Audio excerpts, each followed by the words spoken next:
JRM Video Productions, winners of a regional Emmy Award for live sporting event. JRM Sports welcomes you to the following presentation of President's Athletic Conference Football, produced by JRM Video Productions.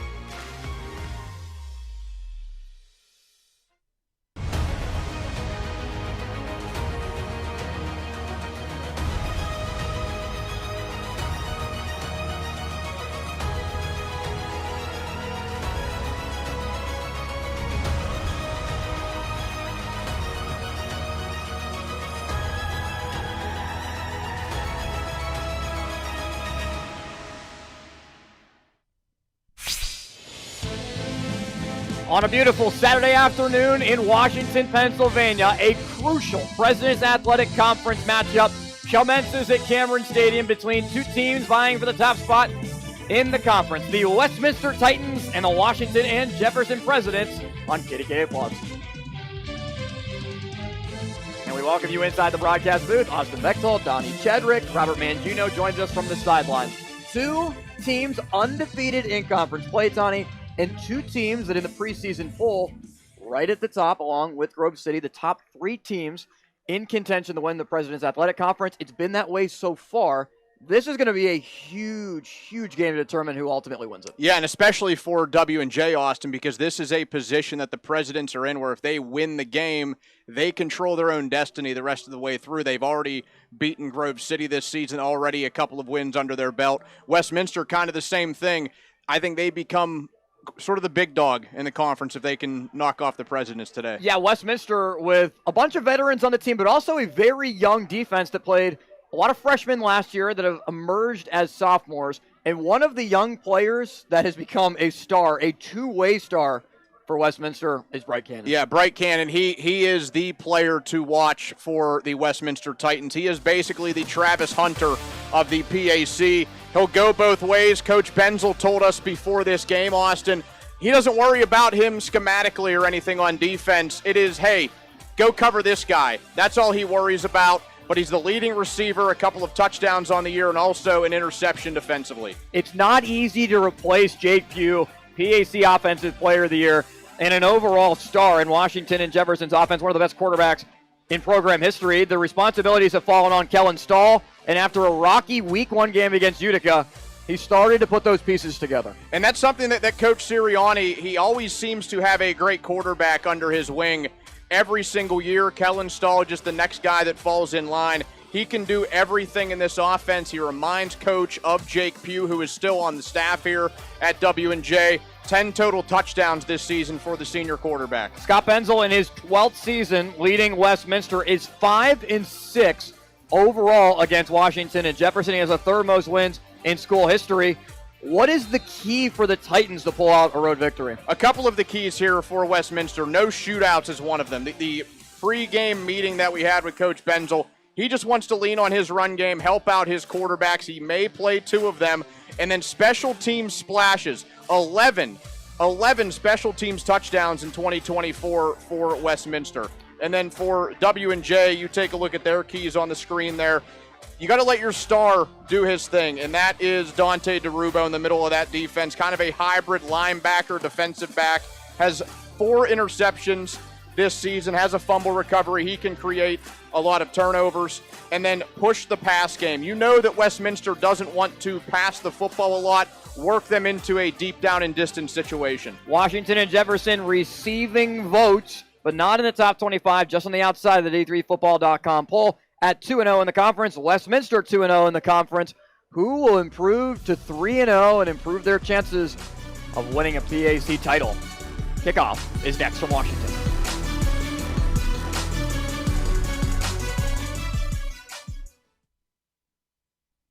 Thanks for fixing the door. I was nervous about that lock. To your family, you are more than just your income. What would she do without me? She'd probably have to marry our next door neighbor, Todd.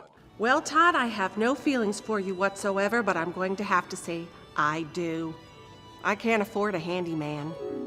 Gotta get some life insurance. Although you're irreplaceable, a life insurance policy from GBU Life can provide the financial security your family needs for a secure future. To get started, visit gbu.org. From heating and cooling to a large array of construction equipment, Herc Rentals has the gear you need to get the job done.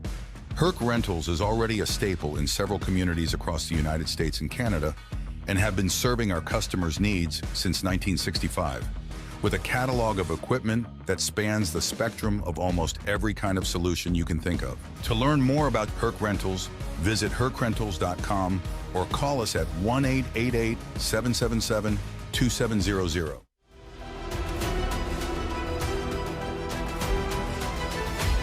What a score!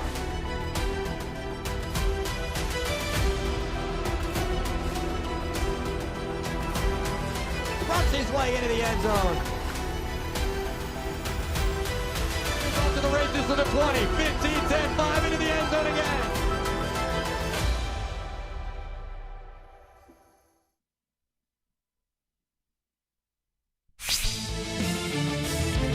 Westminster won the toss and defers to the second half, so Washington and Jefferson will receive the football. Joey DiSabato and Luke Edwards back deep. DiSabato, the sophomore, wearing number 4. Edwards, the junior, wearing number 1. Andrew Carano will kick it away. As we begin action from Cameron Stadium, with the kick being taken from the 5. DiSabato with some blocking in front of him, and the lane past the 25, 30. DiSabato past the 40 to midfield, and he's upended at the 45. It took the kicker.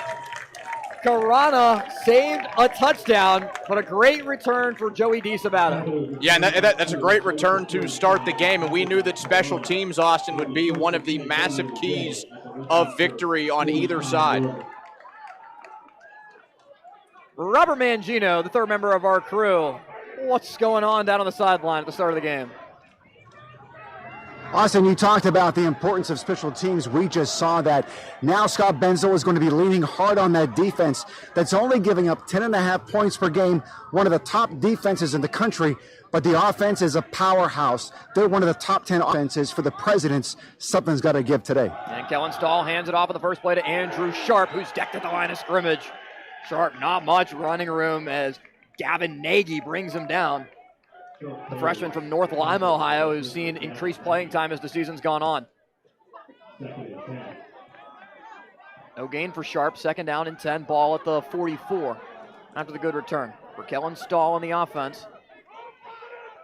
Lines up in the pistol. Tight end in formation, goes to the far side. Stahl to pass. A lot of contact. DiSabato was dragged down and a flag does come in. Was looking for just a simple 5-yard, 10-yard slant route. And DiSabato had no chance. He was on the ground by the time the ball got there. Defense, number 8. Ball be placed in the spot of the foul. Automatic first down. Ricky Cooper, the safety, guilty of the penalty. Yeah, and you're going to see on the replay here, it was an easy call. I mean, there was no play to even be made on the football, so that's an easy decision for the officials to throw the flag. So they'll spot the ball at the 36. On the near side hash. 3 receivers in the formation. Peduzzi, McCosco, and DiSabato. With Sharp, the sophomore back. On the play fake. Given to Peduzzi past the 30, 25. He's dragged down. And it is good enough right at the yard marker to gain and move the chains. And you're going to see the Presidents move quickly as they try to push the tempo on this Westminster defense after getting that big kick return in a short field. Similar formation. RPO with Sharp. Stahl throws. McCosco. It's intercepted. Taken away. Devin Mila on the pick. Just jumped the route right in front of McCosco. And it didn't seem like Stahl ever saw him. Yeah, we're going to get another look at that one. And Mila came out of nowhere for the quarterback. And the ball was floated a little bit. You had a defender jump, get into his face, one of the guys coming off the edge, and that's what made the difference. A very athletic play. Mila, the freshman, makes an impact on the Titans defense. Mila, his first interception of the year. And you mentioned it, Donnie. It just Stahl not being able to drive that ball good enough to McCosco, who was open. Mila closed on it quickly. So brings out Ty McGowan and the Westminster offense. On the first play, hands it off. And a good run on first down.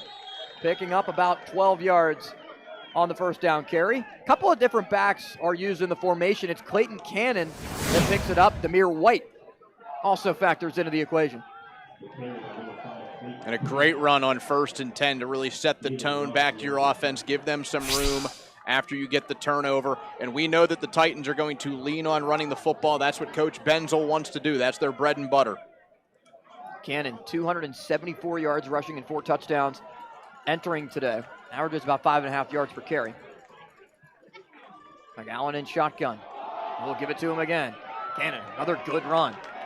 Brought down just shy of the 35. Makes his way to the 34 and is 2 yards away from a first down on a gain of 8. Brock Sherman in on that tackle for the Presidents, one of their leaders. 34 tackles coming into today, a couple of sacks, 3.5 tackles for loss. Another successful run, though, for Westminster to get 8 yards on that first down play. Sherman, the leading tackler, a sophomore 5'11 linebacker from Copley, Ohio. Sets up 2nd down and 2. 2 receivers in the near side of the formation, 1 far side, as McGowan gives again. Nothing there materializing at the line of scrimmage, as White was brought down for potentially a loss of about 1/2 yard. Multiple defenders closed in on him, including Tyler Primrose. Yeah, it was a couple of those big bodies up front for the Presidents. Primrose, Aiden Thomas, a couple of seniors that were able to get a push, and now it makes it a 3rd and 2 situation, and we know that Westminster very likely to run the football. Haven't thrown it yet with McGowan, with 2 receivers lining up to the near side. White's the back. They give it to him. White needs the 36, and the pile moves forward. Good enough on the gain of 2 to move the chains.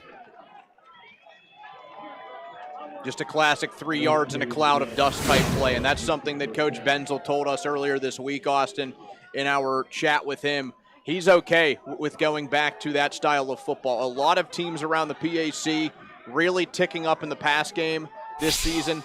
The Titans are cool with just keeping it on the ground. And a good job by that offensive line led by Jack Kreider, the junior center from Kiski High School, to be able to create the lane inside just enough to pick it up. As McGowan will throw for the first time. With time, looks to take a shot downfield for Cannon. He has it go right through his hands. Bright Cannon, the sophomore wide receiver, could have had a walk-in touchdown. Easily beat the defender, Donnie, but just took his eyes off. And he's our player to watch for Westminster. He's a player that goes both ways. We compared him to Travis Hunter. That's the type of guy he is for this Titans roster. That would have been touchdown number 3 for him on the season. One of those times where you just sort of lose focus knowing that you have the easy touchdown and you don't remember to haul the pass in. McGowan in the shotgun on 2nd and 10. We'll hand it off. White trying to fight past tacklers.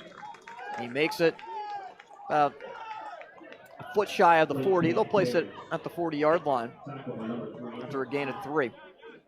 And again, Aiden Thomas, one of the first guys getting to him, still able to get a few yards out of that play. But these are the types of situations that W&J wants to put Westminster into. Down in distance where it's 3rd down and they really need to consider passing the football. 3rd down and 7. Cannon is back in as the running back, standing to the right of McGowan. 3-year starter at quarterback. McGowan steps up, delivers, passes high, it's caught. Bailey on the reception, but is immediately dragged down by Sam Coleman. Big tackle for the junior from Steubenville, Ohio. Now a 4th down situation. Again, special teams going to play a big factor in this one. W&J got the big return to start the game. We get a Westminster turnover, and now the Titans have to punt the football away. Yeah, missed opportunities for Westminster on that drive. Had a chance to score, took an early shot. Ball delivered perfectly by McGowan. And now Craig Sonson Jr. is on the punt with a good rush from W&J and a high kick. Good punt from Sonson.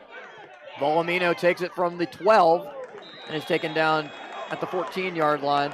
Good tackle on special teams for Westminster in a scoreless game. With 9:45 remaining, first quarter to play. W&J has the ball back when you return to Cameron Stadium. Timeout.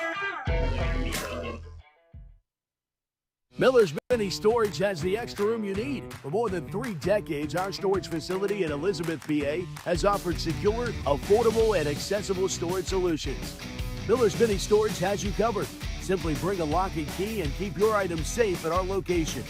New insulated units are available with dawn to dusk access. Storing with us is easy and convenient. Visit millersministorage.com today and reserve your space. Miller's Mini Storage, your space, your way.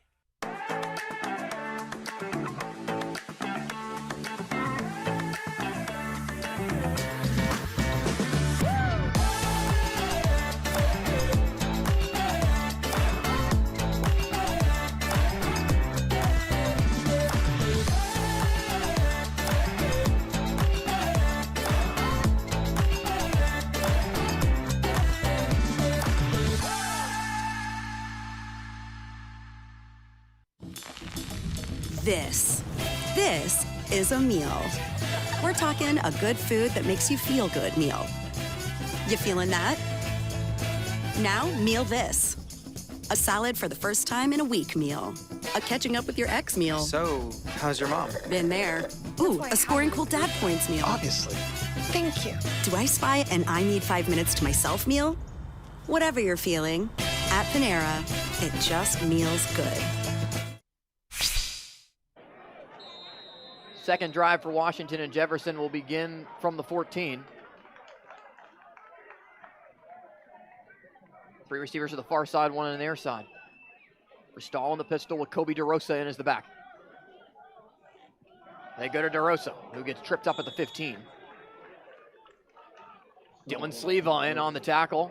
Leads the team with 53 on the season, 2.5 tackles for loss. Also has a sack, a pass breakup, and an interception, the star in the middle. Sleva, one of the many players from Moon High School on one of the successful Moon football teams that made the move to Westminster, and we know that that's something that both coaches battled for when it came to recruiting a few years back. 2nd and 7 for Stahl. Pass is caught. It's DeRosa out of the backfield to the 30, lowers his shoulder to the 31. Lamont Austin with the contact on him, but good productive play and the quick pass to DeRosa. And it was Devin Mila who eventually made the stop. A little bit of jawing after the play. Mila who had the interception last drive. Just a simple out route to find DeRosa. They use the backs in a lot of different ways. DiSabato on the screen to the 40. DiSabato still going. It takes 2 defenders to bring him down at midfield. And Joey DiSabato has really been used more often in this offense with the threats of Peduzzi and McCoskey on the outside. Yeah, and coming into the game, the sophomore from Shaler had just 12 grabs for 137 on the season, but he's already made multiple impact plays. Stahl gives. DeRosa follows his blocking, tries to bounce it, but he's brought down. Strong tackle by Cooper, the safety.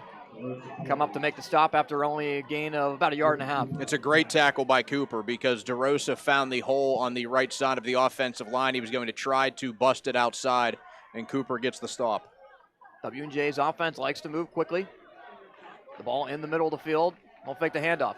And Stahl rolling, will tuck and run. Stahl protects the football, loses it at the end, but he was down.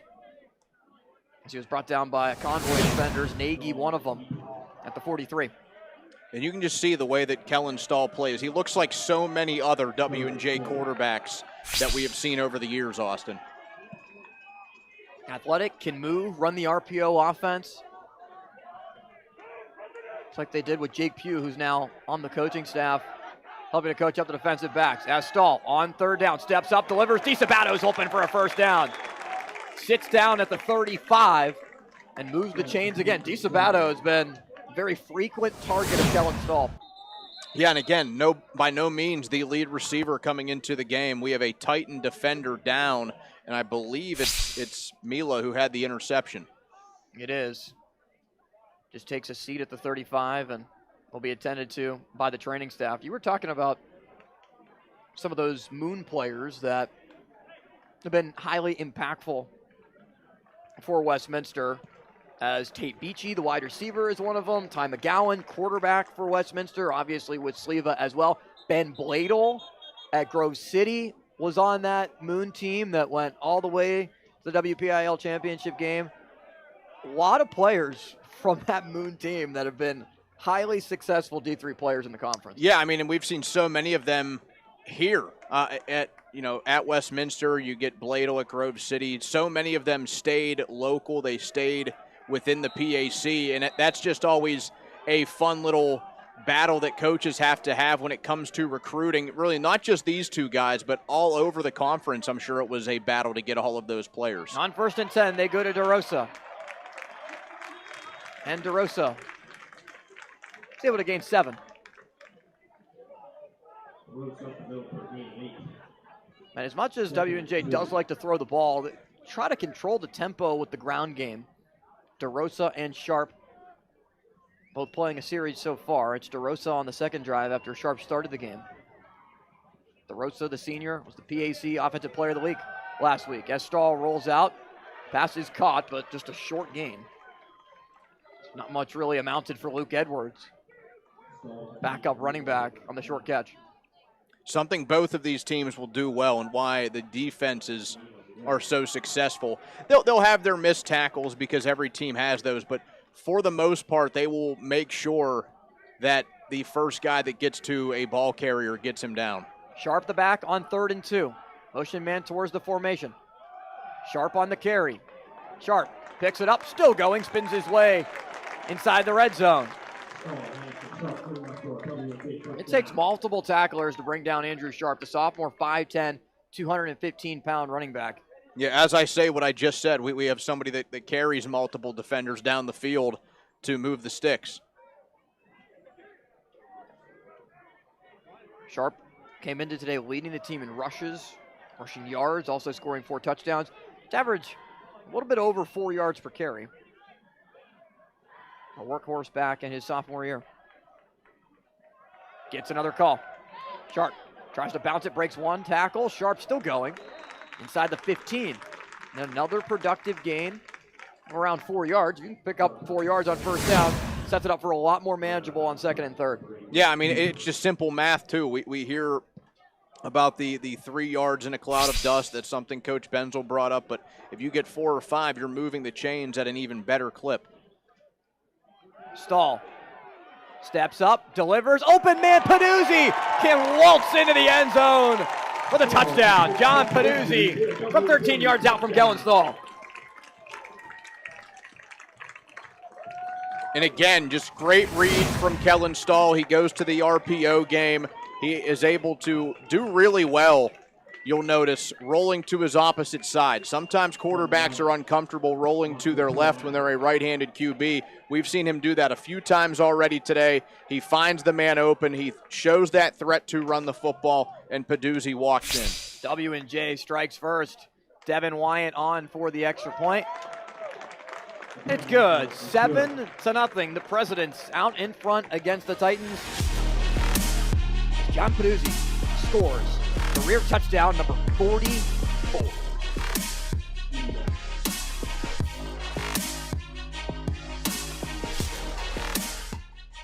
Have a nice day, family. What would they do without me? Can someone fix my hair? Must have cheesy eggs. I can't find my keys. No, annoying! Never! I'm the king of the Oh, I need some help.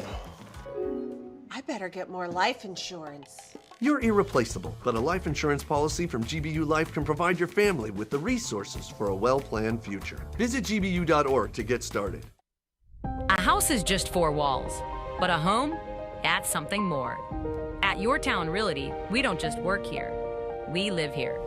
We're small by choice, with deep roots in real relationships that go beyond transactions. And because this city means so much to us, we give back, year after year. It's not about being the biggest, it's about being the one that feels like home. Your Town Realty, locally owned, community grown.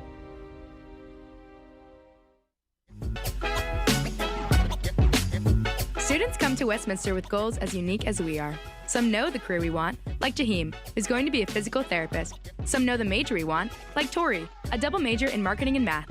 And for some, the goal is figuring it out, like Mia, who found a great fit and exciting career path as a psychology major. But no matter how we get here, we all graduate the same way, ready to succeed. Westminster College. Real experiences, real success.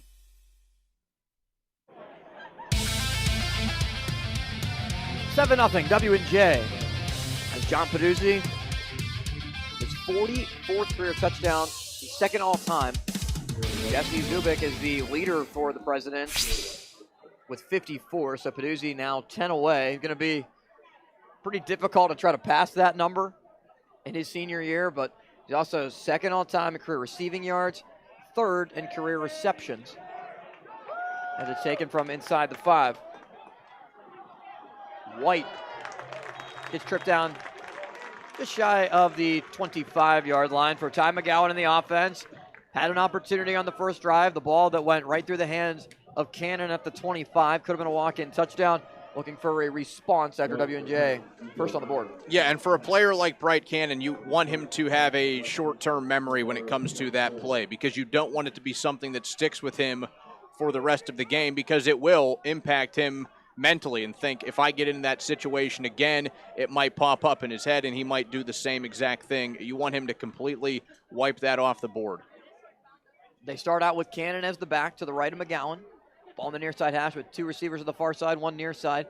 Bailey, the near side receiver. Man in motion, and they go to Cannon. Cannon stacked up after only a gain of 3.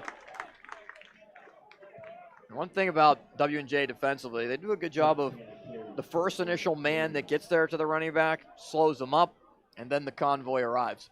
Yeah, it feels like both defenses are able to do that pretty well. You get the pull around there from Kyle Crown, the left guard. He's able to get himself on a body, but they can also shed the block so well defensively and still make the play.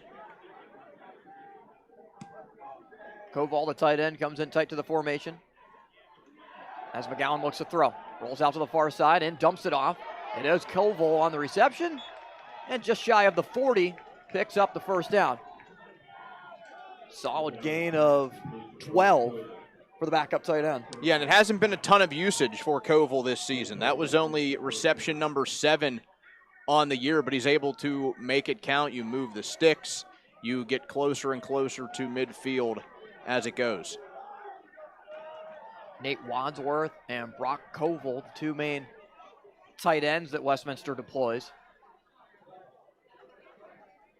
With McGowan on play action. Looks for the shot play, wasn't there. Now rolls out far side. McGowan will throw it out of bounds. He was looking on the near side for Cannon, who was in one-on-one coverage with Volumino, and Volumino did a good job just staying with him step for step. Yeah, he could be a difficult guy to cover. He's on the short list of best athletes in the entire conference. There is a reason why not so many guys play both sides of the football. That is something we are seeing a little bit more of. I think it was a trend that was set by players like Travis Hunter. We've seen a couple of others do it at the D1 level, but you're noticing around the PAC here and there that some guys will try to dabble in both. On second down, just a yard for White. As again, defensively, the linebackers with pressure. Brock Sherman right around the line of scrimmage. Joey Lacey, senior veteran in the middle, also does a good job on the run defense. Yeah, it's a really good set of guys in the middle of that defense. Dante DeRubo is somebody else we've brought up before the game. He plays the star position, and as Coach Sirianni told us, that is just the hybrid of a defensive back that can hang out with receivers or tight ends, but also the physicality that a linebacker can bring to the table. Whistles before 3rd and 9, and a timeout called by W&J defensively. This is not a position. Timeout. Washington and Jefferson, their first of the half, 30 seconds in length. That Westminster necessarily wants to be in, as they're a team that likes to keep the ball on the ground, control the tempo, win up front, create more third and manageable positions. 3rd and 9 is where you're going to need Ty McGowan to be able to step up. Completes 57% of his passes, but in 2 games so far this year, just 248 yards passing. Yeah, it's not as if Coach Benzel doesn't have confidence in his quarterbacks to make the plays in these down and distance situations. It's just not what their preference is on that side. They want to be able to control things from the ground game, and that's why coming in, one of the keys for W&J was to push this Westminster pass game, get them into 3rd and long situations, and get them a little bit uncomfortable in terms of their offensive sets. And McGowan's been banged up this year. Came back last week with a successful day. Just played in 2 out of the 4 contests. Looking to make his mark. Tripped receivers to the far side, 1 isolated near side. McGowan in shotgun with White the back, who will stand to his left on 3rd down and 9. Ball at the 40. W&J showing pressure. They'll back out of it. McGowan on just a swing pass goes to White. White with not much blocking in front of him. He's able to make it to the 46, but he's 3 yards shy. See if Westminster keeps the offense on the field. McGowan is walking off, and the Titans will punt. Yeah, they're going to go conservative here and punt the football away. I think it's the right decision. You're so early in this game. You know it's going to likely be a 4-quarter battle. You don't want to do something like this early, not get there, and then give W&J a short field and an easy opportunity to go up by 2 scores. And it's the spot on the field where both drives have stalled, just shy of midfield. As Sonson boots it away, not as good of a kick this time. A little bit lower, it bounces and hits a Westminster player at the 25. Now a fight for it, and it's picked up by Westminster. No whistles have blown yet. It's now blown dead at the 19. We'll see how they ultimately sort this out, Donnie. There was some blocking involved where it looked like it might have went off the knee of a W&J special teamer. Rolling on the field as the ball was first. Yeah, so it was Bright Cannon who Jefferson. made contact with it, and then he was trying to block the other player into the football, which he eventually did, but the whistle should have been already blown at that point. But, I mean, I'm not going to, that's just a smart play by Cannon, because if it's something that the officials don't get right, you get the football.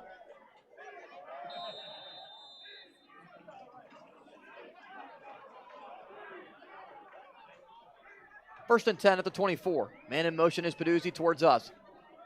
Stahl fakes it and dumps it off. Drew Maley, the tight end, is able to gain 4.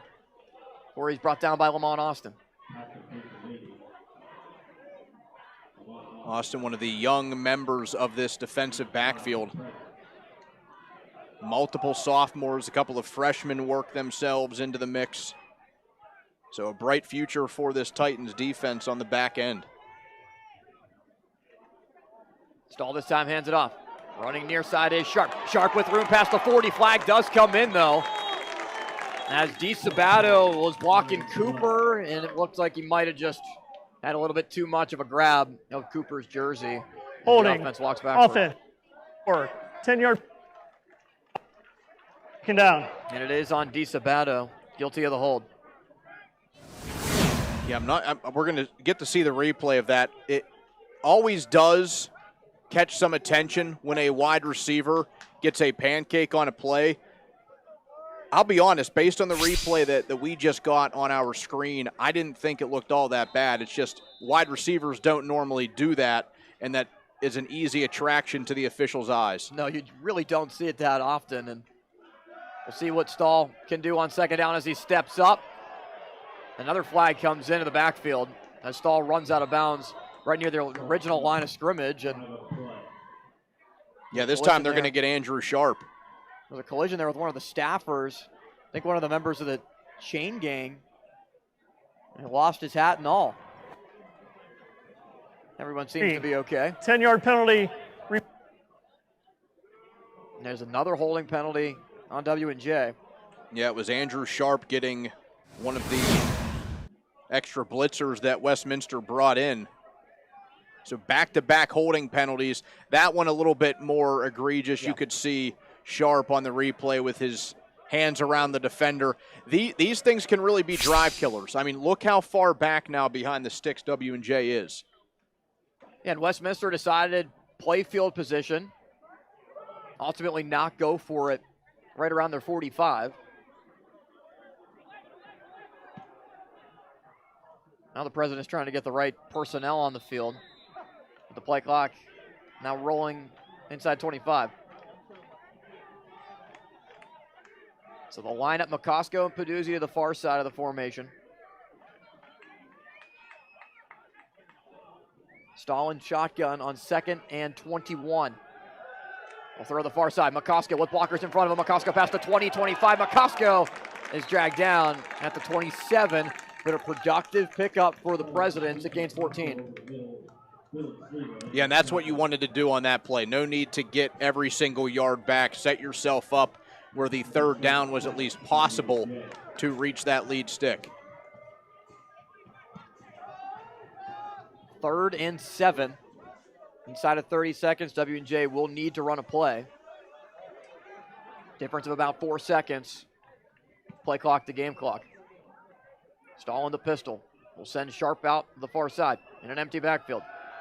Stahl gets away from initial rush, lost the football, but is able to pounce back on it. The rush started to get to him. He was able to step up and evade it for a moment before ultimately losing the football, and the quarter coming to an end with the Presidents leading it 7-0 against Westminster. Back at Cameron Stadium in a moment.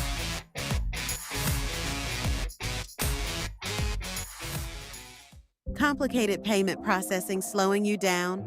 Tired of the same old event management system? Wishing your donation campaigns could run themselves? We can help. Whether you're with a corporation, EMS agency, fire department, school, or small business, eServices Payment Technology has something for you. What started as a top-notch payment processing system has turned into a digital phenomenon. Digital payments, membership management, fund drive optimization, marketing consulting, and reserved seating. Yes, schools, I'm talking to you. If you have a payment, we have a simplified process. Visit eservicesstack.com today to organize your organization. At Laway, we understand the power of personalization. From hats to water bottles, our expert services include screen printing, embroidery, and a variety of promotional items. We also specialize in team sports gear. What truly sets Laway apart is our dedicated design team, including our talented on-staff graphic designers and exponential customer service. Choose Laway to make a lasting impression on and off the field.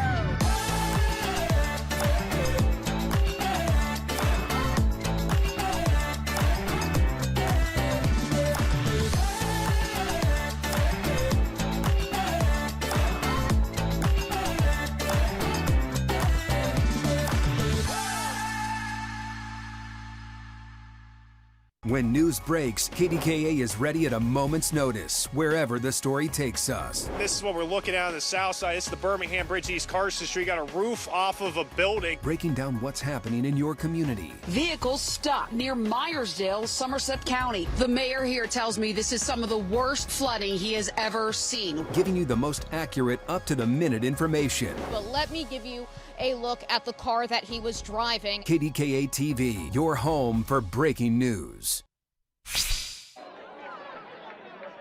4th and 12 after the fumble by Stahl that he was able to pounce back on. As Washington and Jefferson will punt. Devin Wyant gets it away. Spiraling out of bounds, though, and almost hits a player on the bench for W&J. It was about 10 yards out of bounds as we send it down to Robert Mangino. Thank you very much, Austin. That defensive stop by Westminster, huge, because up to that point, W&J, for the most part, was doing what they wanted. But because of that first interception and then 2 big penalties, Westminster was now able to get the ball back. They got to figure out some way to get the defense to play a little bit softer. That one target to Blake Cannon that wasn't connected at least enough, maybe, to get W&J to play a little softer to open up that running game. And they start out with their best field position, Mangino, right at midfield. With McGowan in shotgun. And rolls out far side.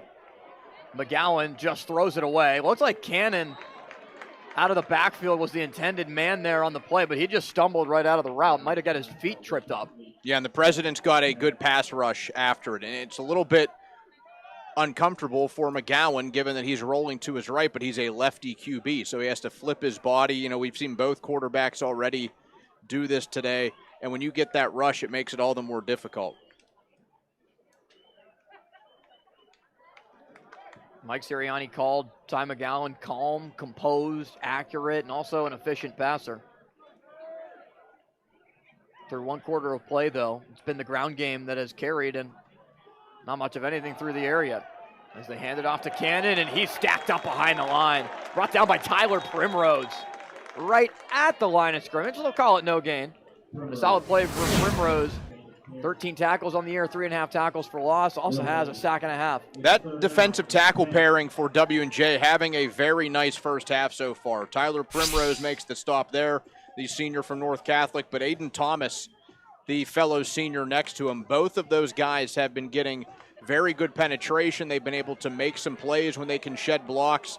They are really running this W&J defense so far through the first quarter plus. They bring in an extra defensive back on 3rd and 10. 2 receivers, far side tight end, also on that side of the formation. They go with a quick draw. White with it as defenders close in on him. It's Aiden Thomas right there on the initial pressure with Brock Sherman. No gain on the play.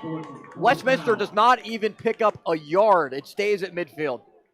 Yeah, very impressive defensive drive because you go out if you're the Presidents, and given where the football's at, the punt, it changed the field position a little bit, but it's basically like a long turnover because of how good the field position was for the Titans. They can't go anywhere. The run defense we knew had to be stout for W&J today, and so far it is. So 3 plays don't amount to anything. Sonson back out to punt. It's a high snap. He gets it away, and a kick that flutters to the 32 and bounces now inside the 25 and rolls right around the 19.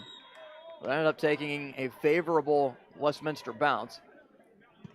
But W&J defensively has really controlled this game. We've seen a couple of plays that Westminster has done a good job initially on first down with the run.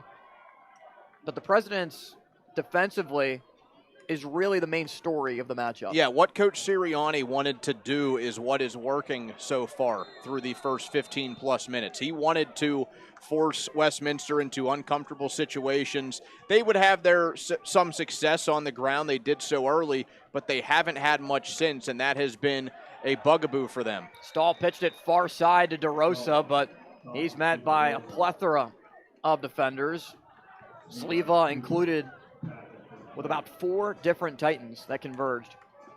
And that was the first point, the touchdown, that Washington and Jefferson scored to Peduzzi that Westminster had allowed in the first quarter all season. They had outscored opponents 28-0 in the first quarter through their first 4 games.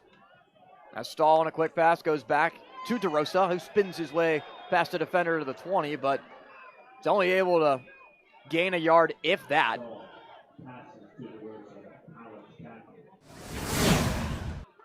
Let's take another look. You see just a swing pass outside. One of the seniors getting in on that play for the Westminster defense, and then a sophomore, Aiden Fletcher, able to clean it up. And Mason Powich, the linebacker from New Franklin, Ohio, on the initial stop to force the spin and set up what amounted to a loss of 2. It's 3rd and 10. Here's Stahl stepping up with time, delivers, it's caught.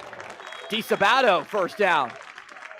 He's able to move the chains on a gain of 14. He finds the soft spot of that Westminster defense, able to just hang out beyond the sticks, and it's good vision from Kellen Stahl. He moves up in the pocket, makes a strong throw, and a first down for W&J.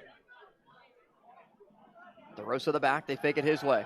As Stahl rolls out, pump fake, steps up, delivers a wobbler downfield, and it's broken up, incomplete. There is a flag in the backfield as rookie Cooper broke on the ball, and Cooper had a chance at it as McCosco was a little bit slow to get up. The flag in the backfield, though, looks like it's backing up the Holding, Presidents. offense, number 54, 10-yard penalty, replay first down. Gabe Primrose guilty of the penalty.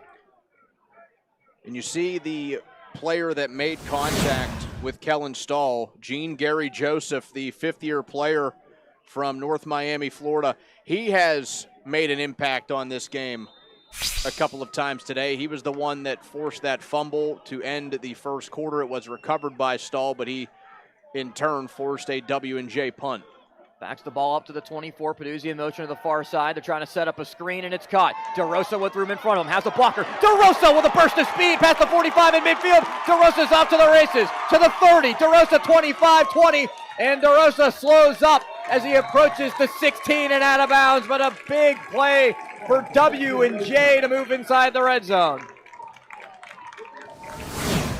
Usually people say the quickest trip between 2 points is a straight line. Anything but on this play because you have to find the cleanest path to get there. And for DeRosa, he has to go all the way across the field, 53-plus yards across the field before he gets taken out of bounds. But a massive gain for W&J now in the red zone. They give DeRosa a breather, and Sharp comes in as the backer. They fake it to install, rolls out near side, and throws it out of bounds.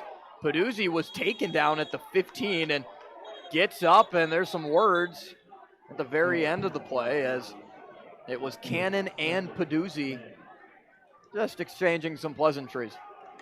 And Coach Sirianni, as you see on the screen, not liking that. The officials letting them go a little bit.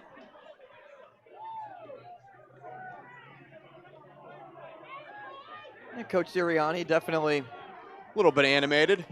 Definitely not shy about wearing his emotions on his sleeve. Second and 10. Sharp remains the back. They fake it to him. And Stahl under pressure. Can't get away. It was Gene Gary Joseph that had the initial pressure. And a player down for Westminster at the 30-yard line. As we'll take another look at the stop. Stahl was looks like ripped down by looks like Palich who got. It is Palich. He's the one that had the sack and is being attended to. Holding. Number 7. Half automatic first down. So the sack is wiped off by a defensive holding on the corner, Lamont Austin. Media timeout. Palich is being attended to. We'll step aside.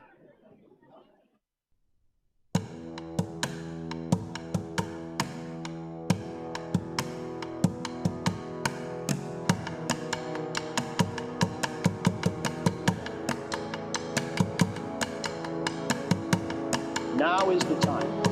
Today is the day for us to strike out and move forward in confidence and faith.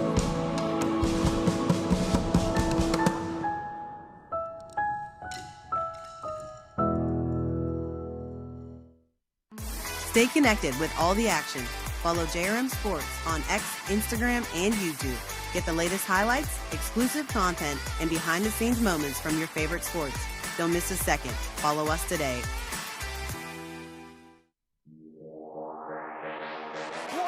15-10, walk-in touchdown. High pass is caught. He's got it. What a play, and it's a foot race.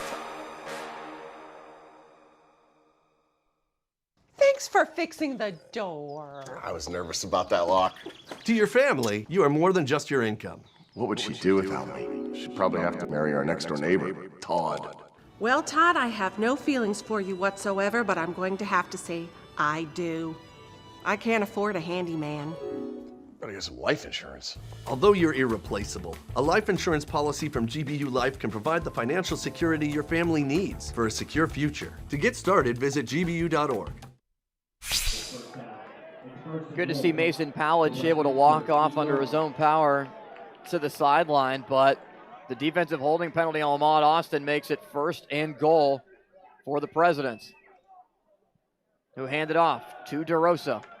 And DeRosa approaches the 5, down at the 6. It's a 2-yard gain on 1st and goal.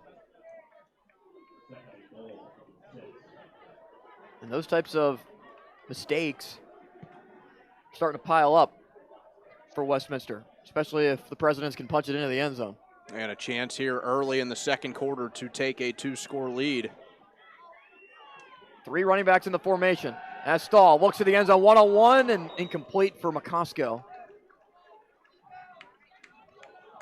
Tried to fight his way back to the football, had one hand on it, but just too much zip to make the one-handed grab.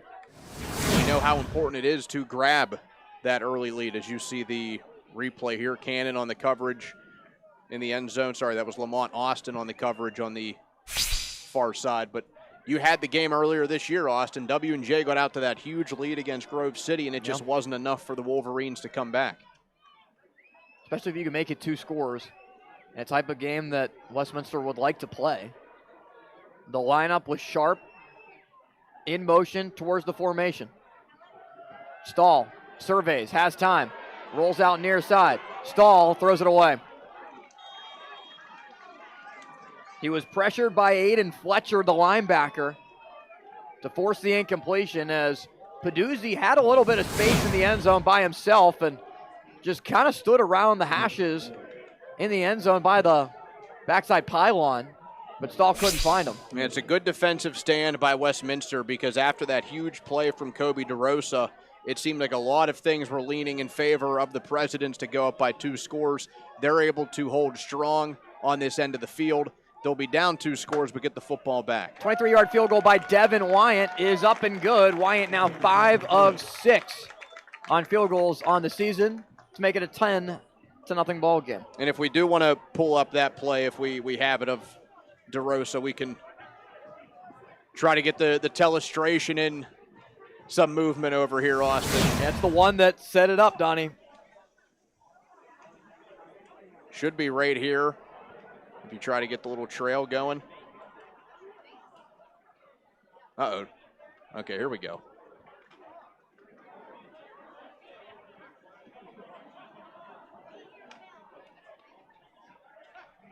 And you just see number 2 go across the field.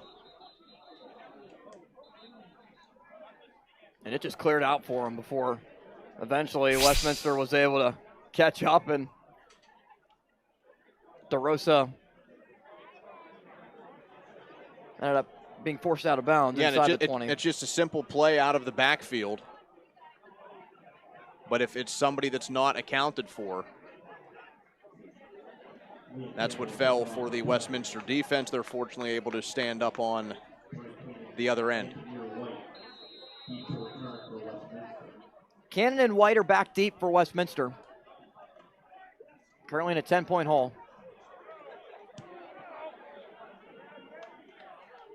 Taken by Cannon from the 2. Cannon to the 25 and still going, but now it's brought down as he approached the 26. Mangino, what did you see on that last drive? It was really interesting that one pass interference call, Sirianni was losing his mind over that, and it looked as though the next penalty was a bit of a makeup call, but then they missed a face mask on Colin Stahl as they were tackling him for that sack. Interesting series of events. This series right now for Westminster seems to be so critical. They've not been able to do much, and the only time W&J is not moving the football and scoring points is when they inflict their own errors. McGowan will hand it off. Clayton Cannon with a good carry on first down as he picks up 7 yards.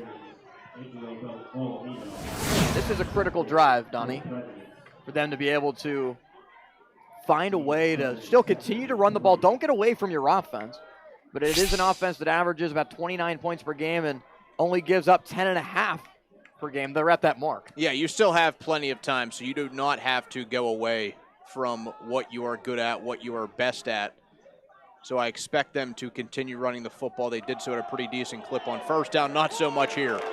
As Tyler Primrose breaks through once again, he's been unblockable. It's been a great first half for those guys on the defensive front, and specifically the 2 guys in the middle. We have said Aiden Thomas and Tyler Primrose's names way more often than you would expect to say any defensive tackle's names, and we've only played a quarter and a half of football. Rudy Morris comes into the phrase and as an extra defensive back for the Presidents on 3rd and 3. One receiver far side, 2 to the near side in the formation for McGowan. Needing the 36. McGowan with time delivers a pass downfield that's incomplete. Was looking for Brock Koval, the tight end. Koval had a step as an extra defender came over to help force the incompletion. And And a 3 and out for the Titans.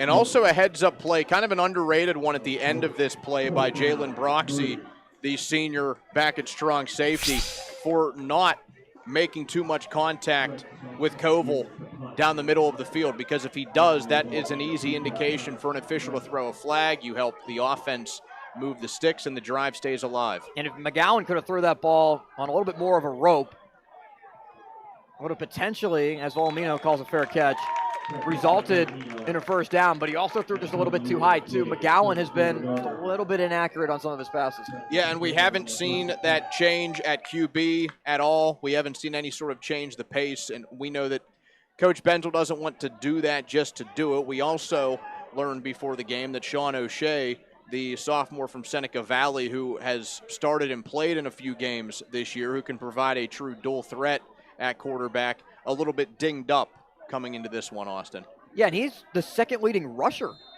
for Westminster entering the day as well. 25 of 39, 246 yards through the air and a touchdown. Completes 64% of his passes. Has done a good job with McGowan being injured so far this year, with McGowan taking every snap and not seeing O'Shea, who also is dealing with a little bit of injury. As they hand it off, and Sharp is able to gain a yard. A lot of work for Ricky Cooper at safety.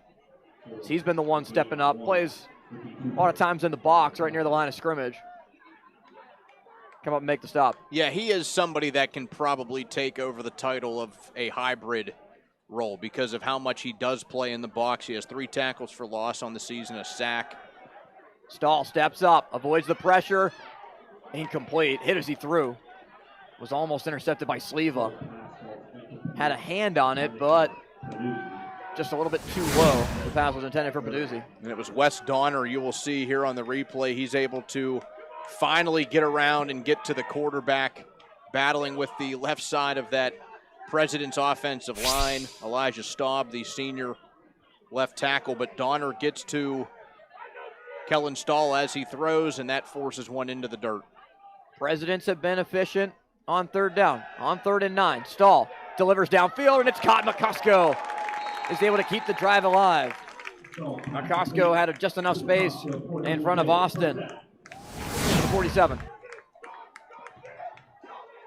A high football IQ play there because you're going just beyond the sticks. You know where you're at on the field. You don't have to be a hero in that setting. Just get beyond that lead stick, stay there, and haul in the pass. Stahl looks to take a shot on first down, but he's brought down. Pressure collapsed in on him. Multiple defenders ended up bringing him down for the sack, as it'll bring him down at the 41 and a loss of 6. A.J. Bird, one of the players in on that play. Gene Gary Joseph, we've said his name a few times today, maybe getting credit for a half sack there. Bird, the sophomore from Youngstown, Ohio. A ton of players on the team from Austin Fitch High School. Bird, Tyree Mitchell, a backup linebacker. Christian Latone as well at safety. On 2nd and 16, Stahl rolls out to the near side. And Stahl throws incomplete. Peduzzi, the intended target. Beyondre Charles, a freshman from Lake Worth, Florida, broke it up. And he comes in to spell Bright Cannon a little bit. You'll see Tyshawn Tate also play on the defensive side, play a little corner. And with Bright Cannon being somebody who plays on both sides of the football, he will occasionally need a blow. So he comes in there for the big 2nd down play, and Cannon back in on 3rd and long. So not able to get any yardage back after the sack on 2nd down. It's 3rd and 16 for Stahl. That steps up again and has some space to throw it. A flag comes into the backfield. It's caught by Peduzzi, as he's able to keep his feet in bounds, and Cannon rips him out of bounds at the 43. That would be good enough for a first down, but see if they get Washington and Jefferson for a holding penalty in the backfield. Yeah, and it seems by the body language of the offensive line, they know which way this is going. The offense is already back near the 30 of the Presidents. Here's the call. Holding, offense, number 54, 10-yard penalty, replay 3rd down. And that's the 2nd penalty on Gabe Primrose. The right guard on this President's offense. And that won't be something that goes over well in the game. It won't be something that goes over well after the game, and you do see a little tug at the jersey. Maybe could have gotten away with that one. It wasn't the worst holding I've ever seen from an offensive lineman. Stahl on 3rd and long, delivers short, passes caught by Sharp. Sharp with a long way to go, comes towards the near sideline. Sharp pass midfield, 45, 40, and Sharp is able to pick it up on 3rd and 26. Had blockers in front of him. It seemed like 3rd and forever, but it results in a first down. Yeah, W&J needed a bust to get to that first down, but they were pretty much happy to just get a chunk of yardage, punt the football away. Andrew Sharp is able to get to the sideline, Timeout. scoot upfield. He gets enough, and now it forces a Westminster TO. All the way down to the 38-yard line. And if you're Westminster, you're just looking around saying, what happened? Yeah, that's a pretty demoralizing play for the Titans defense. So with 5:46 remaining in the half, Westminster will get the ball to begin the second half of play. They're currently in a 10-0 deficit, and W&J driving after what was a play you just don't expect in your playbook to have for 3rd and 26 to work out. And for Mike Sirianni, yeah, got to be appreciative of the efforts. Presidents have 230 yards in this game against a usually stout Titans defense.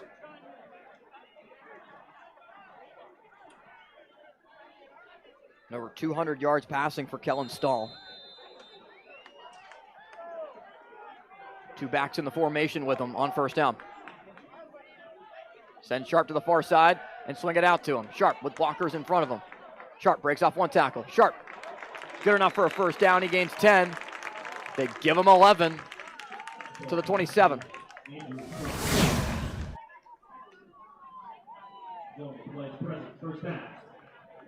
Getting such good blocking on the perimeter from W&J receivers. McCosco hitting a nice block on that far side on that last play. They give it to Sharp this time. Changes hands with the football, breaks off a tackle, and is down at the 20. And it's pretty great from a W&J perspective to see receivers that buy in blocking-wise. You see it at all different levels where how much of a commitment is there to block from receivers. Peduzzi and McCosco with a great job on that previous play to be able to create the space. Yeah, because it pays off on the big plays we've seen from the running backs out of the backfield. If those guys are blocking either on the perimeter or down the field, it's huge. Stahl over the middle. McCosco on the catch. McCosco to the 5 and sets up 1st and goal.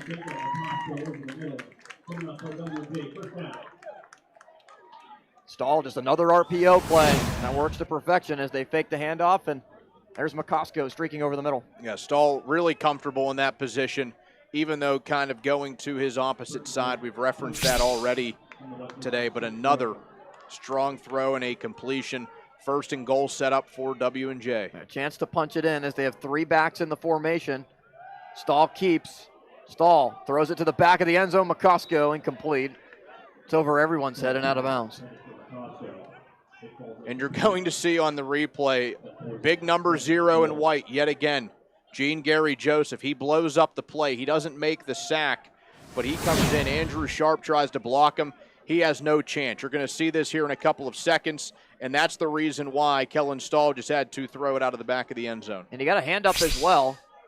Try to deflect the pass, but Stahl was able to get it over top of him. Stahl rolls out near side. Hit as he throws. The pass is caught. Luke Edwards on the reception as Stahl a little bit slow to get up to his feet, currently in a crouched position as he took a big shot before he delivered it. Yeah, Aiden Fletcher gave him a lick. I have no idea how that ball got completed, but Edwards able to at least move it a few feet forward. And you wonder, was that Stahl's intention to throw it to Edwards, or was he just trying to get rid of it? Ended up working out. It's 3rd and goal from the 6. just back to the line. Sharp's the back. 3 receivers far side, 1 near side, and with the play clock at 2, W&J will call timeout. Timeout. Washington and Jefferson. Their second of the half. With 3:22 remaining. 30 seconds in the length. second quarter of play. Other games going on in the PAC. Geneva Teal was the first game that kicked off at noon. And the Golden Tornadoes, with their new look offense, has put up 51 points on the board on the road. 32 points for the Tomcats in a high-scoring game. Geneva out in front. No score at Grove City between Waynesburg and the Wolverines. Allegheny and Case Western will kick off at 4:30 in the night game this week is St. Vincent at Bethany with Hiram idle for the week. The green game tonight, Austin. Yeah, how about that? No love lost between the Bearcats and the Bison. Down in West Virginia. And man, how about that Geneva offense? New look this offense. As Gino DeMarco's in his 33rd year, and they change up the offensive scheme for Gino in his final season. For so long, the old triple option. Not this year. No, it's starting to go extinct. He said, let's go out with a bang. 3 receivers far side. DeSabato to the near side. Sharp's the back. Maley in motion towards the formation. They give it to Sharp. Sharp just shy of the goal line. He's tackled down at the 1. Would think that W&J will go for it on 4th and goal, bringing in more of a jumbo type of formation. Does Mike Sirianni have a tush push to rival Knicks? Does he have an Eagles tush push? He joked with us the other day that he would not do it. He laughed off that question. And they're currently running a T formation that Westminster did not like the look of and calls timeout. Westminster, their seconds in length. Yeah, and that's a good spot for Coach Benzel to call that TO. You wanted to see what the presidents would come out and do personnel-wise. You want to do your best to combat that. I think it's an easy call for Coach Sirianni to go for it here. You have an opportunity to make it a 3-score football game late in the first half. Especially to make it 17-0 is a significant lead to have. Especially the way that Westminster has been playing offensively in the first half. Plus, if you don't score, Westminster is at the 1-yard line in all likelihood, needing to go 99 with 2:50 to go and just 1 timeout. Yeah, and if you decide to simply kick the field goal, okay, getting the points is nice. And, you know, there are certainly times where I agree with just taking the points in a football game. But it also is somewhat of a victory for that Westminster defense because it was a bend, don't break type drive. They were able to hold you from 6 and just force 3. They're bringing the offense back out. I think it's the right move. And it's an old school T formation. Blitz stall. Maybe trying to get the defense to jump. Is signaling that way that Westminster did jump off sides. They did get somebody. Somebody did move, but was not called. Now 10 on the play clock. Stahl keeps it himself. Stahl looking for the edge. He's in, but a flag is thrown in the end zone. We'll see what they get here.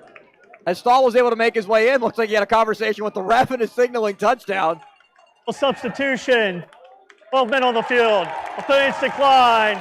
Touchdown. Kellen Stahl calls his own number and scrambles into the end zone. What a play call. Yeah, I mean, I love a good bootleg on the goal line because it is really just a play that comes down to can your quarterback do enough in terms of his play fake and also have enough athleticism and speed to get to the edge, beat those defenders. He does so. That's the same play that Justin Fields beat the Steelers on in Week 1 in New York.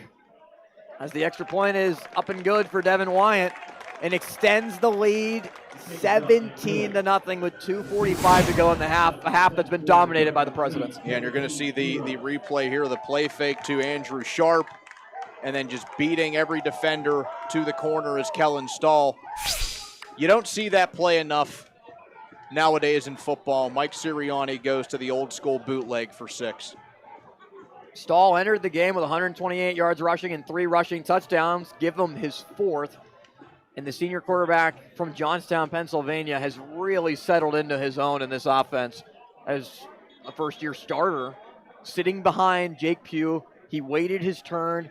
He didn't get impatient, and that W&J fan loves it. That's one of the biggest fans that you'll possibly find in all of PAC football. He's ready to sign the camera. The passion. He's got the eye black as well. The 12th man. Yeah, you got to be happy when your team's up 17-0 here in what was a game with this high of stakes in the President's Athletic Conference. Many reasons for smiles.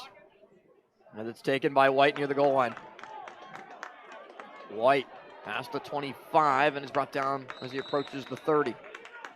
So 2:39, a timeout plus the 2-minute timeout for Westminster. They will receive the ball out of halftime, but Donnie, this feels like a must-score something situation for them. Yeah, you want to be able to at least show that you can move the football. I would agree with you that it's a lot better if you can get some points on the board, even if it is just 3. But you want to at least prove to your offense that you can move the football. Maybe you do get it down there and don't quite punch it in before we go to the break. But we haven't been able to see that from Westminster today, being greatly outgained by the President so far. McGowan, quick pass, incomplete. It's broken up by Volumino. Was looking for Cannon. But Volumino, who's a solid defender in his senior year from Thomas Jefferson High School, 3 interceptions on the season, was able to get a hand in there. W&J has run more than double the plays in this game. They've run 39 plays for 268 yards, and then Westminster 19 plays for just 59 yards on the afternoon. There's a staggering development for Westminster, whose senior wide receiver Tate Beachy does not have a catch. It's been Cannon mainly the intended target in the offense as they will hand it off. And nothing amounts. Brock Sherman, a tackle for loss, as he did not allow Cannon any space.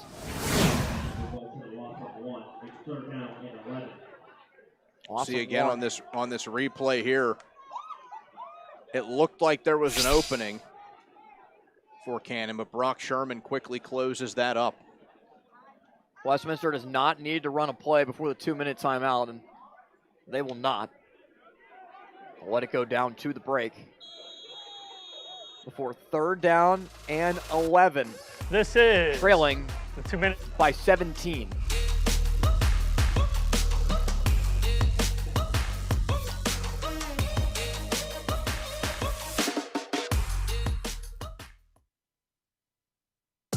Quiet on set?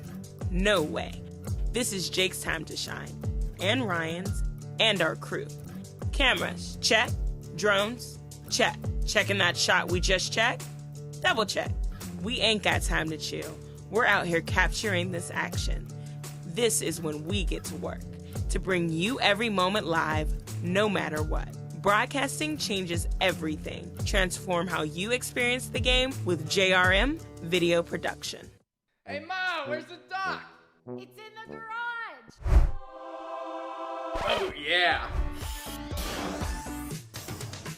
Good morning, everybody. Today is the day. Let's take a quick look at the weather and traffic. It's a chilly 22 degrees out there, so bundle up. We'll be hanging out all day, so don't forget to stop by and see us, grab some hot chocolate, and support a great cause.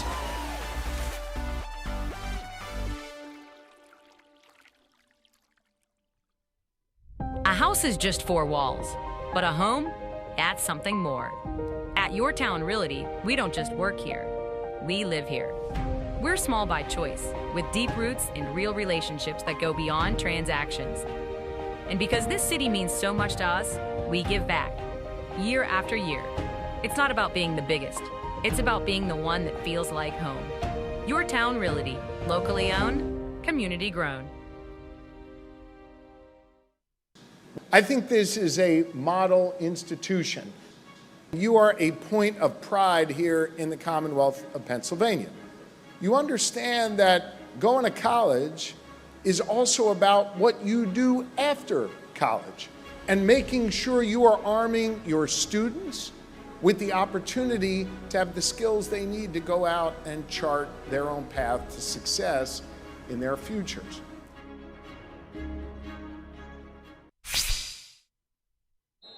Westminster did not want a shootout, but that's what this game is at least going to have to become if the Titans can find a way 5 yards further back than what was 3rd and 11. False start. Offense, number 2, 5-yard penalty, 3rd down. Bright Cannon looking for a head start. Yeah, and this has been a frustrating game for our player to watch for Westminster. Bright Cannon, the player that goes both ways for these Titans, had the frustrating drop early in the game, what would have been the opening score for Westminster. He dropped an easy walk-in touchdown. He's had a couple of frustrating plays on defense, and then that pushes them even further behind the sticks. 3rd and 16 for McGowan. Slant route pass is caught in a broken tackle. Looking for the first down and picking it up is Lawrence Grayson, the freshman from Washington, D.C. Needed 16. He gets 17, and there's a W&J defender down at the 27. I think that's Sam Coleman colliding with one of his own defenders. Big-time credit to Lawrence Grayson, a freshman stepping up on a play where you needed a first down, or else you would have been punting it away and giving W&J another opportunity. That's a huge conversion for the Titans as Grayson was able to make his way all the way up to the 42. They're attending to Coleman right now, the junior from Steubenville, Ohio. Did a good job so far defensively. As this W&J defense played a great game last week against Hiram. They scored 70 points on offense. That was the second time in program history that W&J scored 70 points on the road. Donnie, do you know the last time that it occurred? Was it against the Waynesburg Yellow Jackets at some point? No. It was in 1891 against WVU. And what was the score of that one? Lopsided. And the funny note that Westminster put into their game notes, did a really good job with, is that 1891 was also the year that James Naismith introduced basketball at the Massachusetts YMCA. That was the last time W&J scored 70 points on the road. As they did at Hiram. It's 130 plus years old. Yeah. So that's something you got to put a little star next to that game forever. McGowan over the middle. First catch for Tate Beachy. Beachy to midfield. There's a few yards shy of a first down. W&J last week defensively against Hiram had 15 tackles for loss, 5 sacks, and 5 interceptions, including 2 from Dante DeRubo. Minute and a half left in the half. McGowan kick it away. He's brought down by Primrose. And Tyler Primrose's breakout game continues. Again, we can't say it enough. The defensive tackles on the W&J defense have been stars in this game. Primrose coming in, 3.5 tackles for loss, 1.5 sacks, 3 quarterback hits, a pass breakup. He has done a little bit of all of those things so far today. 3rd and 11, McGowan, long throw, incomplete for Cannon. Guarded by Volumino, had to throw it from the far side hash all the way across the field, approaching the W&J sideline, and brings up 4th down. Punting unit comes on, offense stalls for Westminster. Very frustrating first half of football for the Westminster offense, and now going into the locker room in the next 56 seconds, hoping that it is just a 17-point deficit. There needs to be something cooked up for Coach Benzel and the squad coming out for the second half as W&J taking a late timeout. Yeah, Mike Riani on the field with Washington and Jefferson. Ehrlich, former defensive Their 3rd back, and final now of the coaching half. Staff. 30 seconds in length. And that's one thing that Sirianni really prides himself on and this staff on. There are a ton of former players on his staff, including Ehrlich, Jake Pugh coaching the defensive backs. Kind of odd to see your all-PAC quarterback coaching the DBs, but Sirianni wanted him to learn a different style. He's related to Luke Getzey, who was a coach in the NFL for a bunch of years as an offensive coordinator. Raiders, Bears. So the coaching tree in the Pugh family, pretty solid. And a good mentor in Getzey for Pugh as he begins his coaching journey. Yeah, and something we tried to ask Coach Sirianni the other day, rough estimate, how many former players have become coaches, and he couldn't even harbor a guess. I mean, it would likely be in the triple digits. He's been at W&J for so long. Think of the amount of players that have come through this program. 23 years as the head coach, 196 and 48, an 8-time PAC Coach of the Year, who is 17 and 5 all time. I guess Westminster was 11 and 0 before Scott Benzel arrived, and Benzel's group is 6 and 5 playing against the Presidents. The last time that Westminster won here at W&J was October 23rd, 2021, as Westminster won it 23-18. The first meeting dates all the way back to 1894 in a 16-0 W&J victory. It looks like the Presidents are good with this 17-point advantage. The victory formation going into the locker room. So they just take a knee, and we'll have to take one more before it can officially go to the break. W&J has won the last 3 matchups in this meeting. Last year, Presidents winning a close one, 21-14. But so far, so good on the W&J side.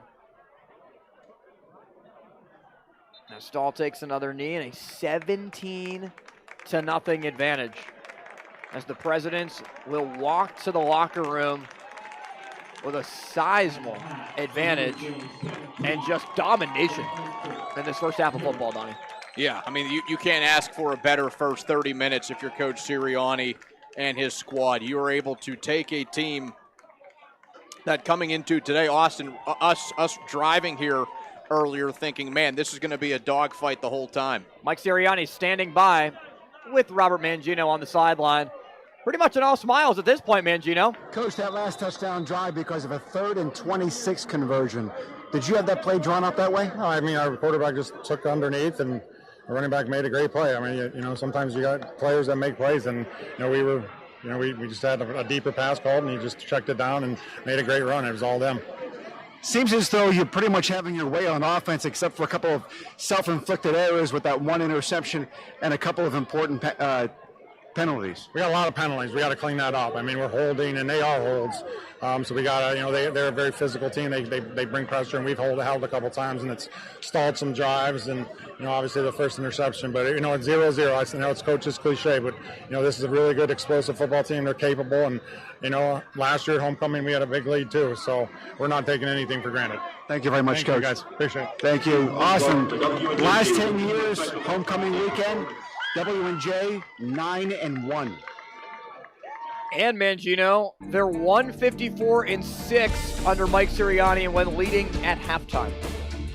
Can the trends continue for the Presidents up 17-0 against their rivals at Cameron Stadium?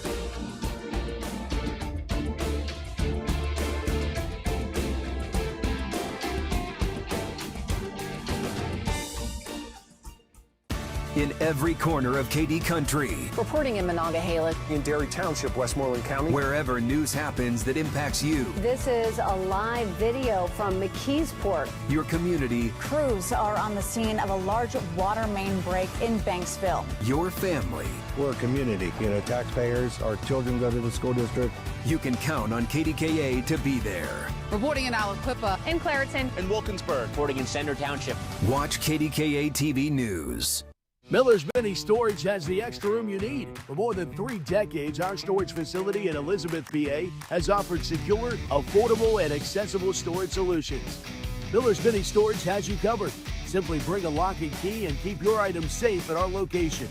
New insulated units are available with dawn to dusk access. Storing with us is easy and convenient. Visit millersministorage.com today and reserve your space. Miller's Mini Storage, your space, your way. Trout Plumbing is a registered and insured master plumber that services the South Hills. They offer a variety of services, including camera inspections and dye testing. Trout Plumbing also offers a veteran and senior citizen discount.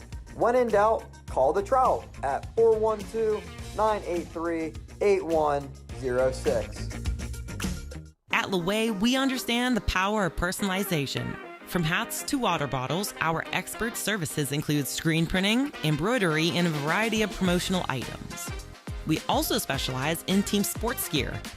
What truly sets Loway apart is our dedicated design team, including our talented on-staff graphic designers and exponential customer service. Choose Loway to make a lasting impression on and off the field. From heating and cooling to a large array of construction equipment, Herc Rentals has the gear you need to get the job done. Herc Rentals is already a staple in several communities across the United States and Canada and have been serving our customers' needs since 1965. With a catalog of equipment that spans the spectrum of almost every kind of solution you can think of. To learn more about Herc Rentals, visit hercrentals.com or call us at 1-888-777-2700.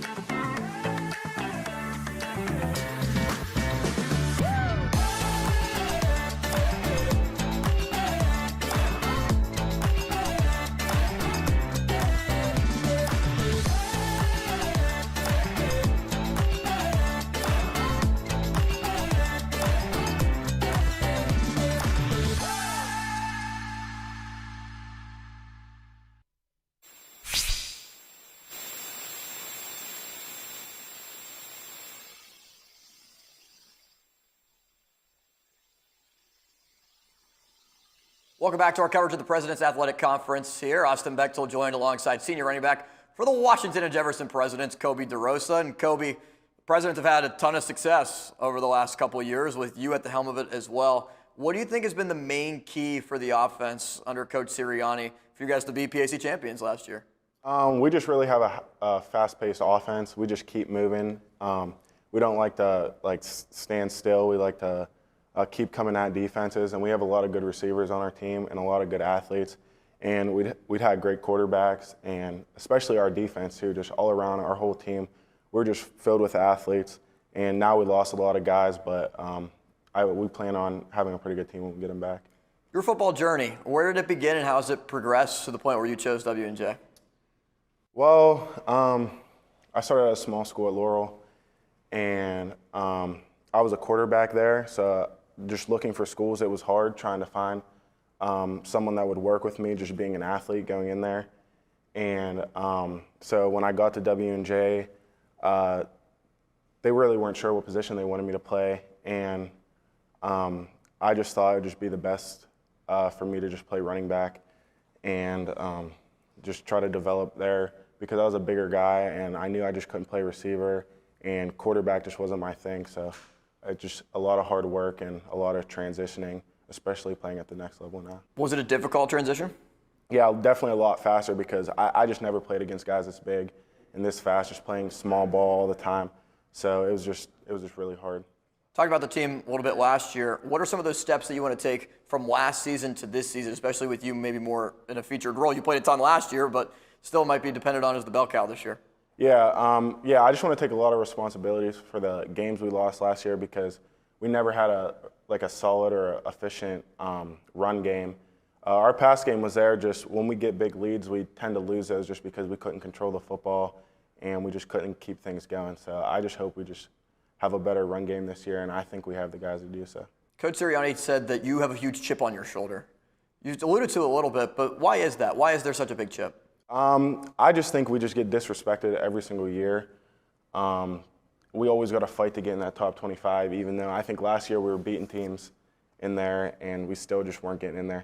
So I just think they disrespect us a lot, and there's a lot we still need to prove, and I think we could really go out there and do something special this season. Yeah, and how do you think you could do that in the first couple of games of the year as well with a couple of difficult non-conference matchups? Yeah, well, we play old defensive coordinator, so that's going to be a fun one. I know our defensive guys are ready for that. And then we play Grove City early, which that's going to be a fun one. It always is, especially at their place. 2 years ago, we played there, and there was a lot of people there during their homecoming. Yep. So I expect sort of the same thing and just another good football game. We're talking to Kobe DeRosa of Washington and Jefferson. Take me behind the curtain. What's a day in the life like playing for W&J? A day in the life at W&J, a lot of film, a lot of team walkthroughs. We like to do stuff together. Coach always says that a team full of brothers is going to be like a really hard team to beat. So we just like to do a lot of team activities and just stay together and just do stuff as brothers. What's one of your favorite memories being a part of the President so far? I'm sure there's a ton to pick from.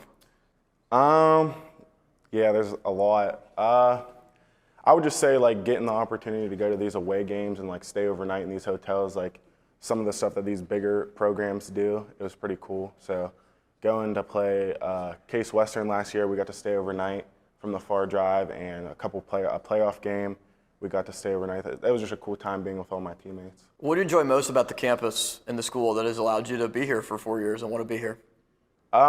Really just my teammates and coaches. I get along with all of them very well, and it's a really small community, so we just really are out there just having fun and playing football and just doing what we like. So going into this year, obviously Jake Pugh no longer a part of the team. How do you think that you guys can make up for that? Obviously, McCoskey back, Peduzzi back. Still a lot of talent on the offensive side of the ball, but also Dawson Dietz not being a part of it. How do you think that the program needs to ultimately keep the consistency this year that it had last year and win another championship? Yeah, we have a lot of shoes to fill on the defensive side of the ball, but offensively, I know we're going to have a new quarterback, but I think Coach has such a good offense where we get the ball out quick and we're just always pushing it on these teams that I think no matter who we have back there, and I know we have a lot of guys returning too on, like, at receiver, so I think we should just be just fine next year. What are your future goals once you retire and graduate? I'm a business major right now, but I recently just changed my mind. I want to get into nursing. I want to go to nursing school when I'm done. So why's that? So I grew up with my great-grandparents, and these past couple of years, they recently passed away. And just being around them at the nursing home and just seeing how much work it takes just to take care of all those people, it just really inspired me to try to do it myself. With those life events for you, how has your family inspired you? They're always so supportive of me, like just getting me everything I need. So like my sister, she really just takes care of me the most. So I just got to say thanks to her. Like she's just done everything for me, like getting me ready for school and like get me back and forth, making sure I have money and stuff like that. Because it's hard just to be a student athlete and find a job and play football and do all that, especially at the D3 level when you don't get much. So just getting the help and support from my family is always great. Kobe, appreciate your time. Thank you. Kobe DeRosa of Washington and Jefferson, running back for the Presidents. John Shumway is the most passionate transportation reporter in Western Pennsylvania. He could almost be a traffic engineer. How do I need to get to where I need to go? Should I leave early? And he makes sure that people understand what's important to them. His experience in the Pittsburgh area and his familiarity with all of the roads, John becomes almost an extension of our staff, getting the message out there. Watch John Shumway on the KDKA TV Morning News. Complicated payment processing slowing you down? Tired of the same old event management system? Wishing your donation campaigns could run themselves? We can help. Whether you're with a corporation, EMS agency, fire department, school, or small business, eServices Payment Technology has something for you. What started as a top-notch payment processing system has turned into a digital phenomenon. Digital payments, membership management, fund drive optimization, marketing consulting, and reserved seating. Yes, schools, I'm talking to you. If you have a payment, we have a simplified process. Visit eservicesstack.com today to organize your organization. Pittsburgh, get ready to see PPG Pace Arena like never before. PPG Pace Arena tours take you behind the scenes of the home of the Pittsburgh Penguins. This is your chance to step inside the Penguins locker room and feel the history of the 5-time Stanley Cup champs. See the ice from a player's point of view and go where legendary broadcasters called the biggest moments in Penguins history. From championship stories to behind-the-scenes secrets, this tour is the ultimate Penguins experience. Visit ppgpacearena.com and book your tour today. A house is just 4 walls, but a home, that's something more. At Your Town Realty, we don't just work here. We live here. We're small by choice, with deep roots and real relationships that go beyond transactions. And because this city means so much to us, we give back, year after year. It's not about being the biggest. It's about being the one that feels like home. Your Town Realty, locally owned, community grown. Stay connected with all the action. Follow JRM Sports on X, Instagram, and YouTube. Get the latest highlights, exclusive content, and behind-the-scenes moments from your favorite sports. Don't miss a second. Follow us today.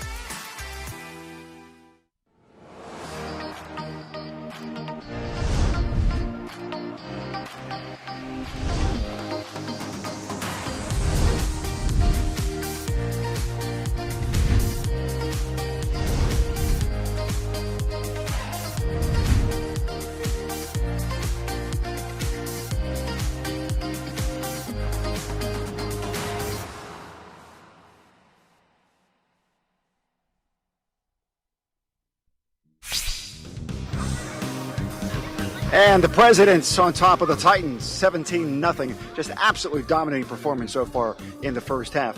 They are 2-0 on the season so far when they are leading at halftime. It's now time for the top plays in the Presidents Athletic Conference from last week.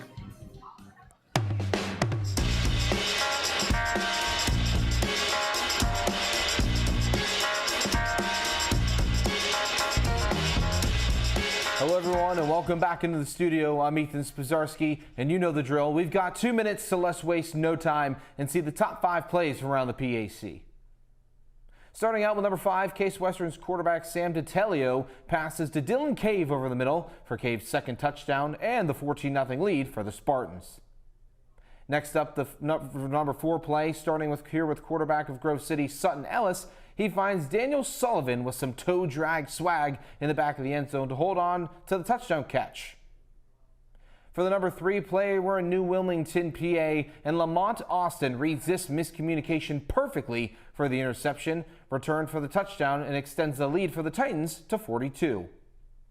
The number 2 play, we're staying in local here in Waynesburg, PA. On a 2-minute drive, Luke Hudson's pass is intercepted off a Carson Shriver bobble, and Colton Colucci comes away for the interception for the Gators before leaving the first half. And finally, the moment we've all been waiting for, the number 1 play of the week around the PAC this week belongs to Grove City when Ellis has a receiver of Beck Peacock down the sideline for a 75-yard score for Grove City, who eventually went on to win 22-9 over the Geneva Golden Tornadoes. That's going to cap off this week's rendition of Top 5 Plays. I appreciate you as always for watching. I'm Ethan Spazarski saying so long, folks. Make sure to stay here same time, same place for next week, because we have a special edition coming up for the top 5 plays around the PAC.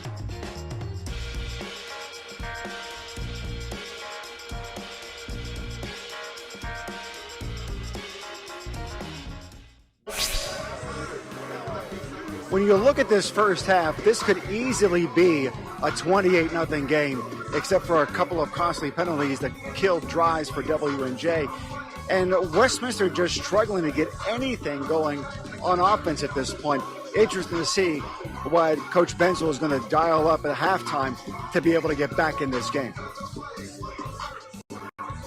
Well, and it's also fascinating, Mangino, as we welcome you back inside the broadcast booth. Austin Bechtold and Donnie Chedrick alongside with Mangino down on the sideline.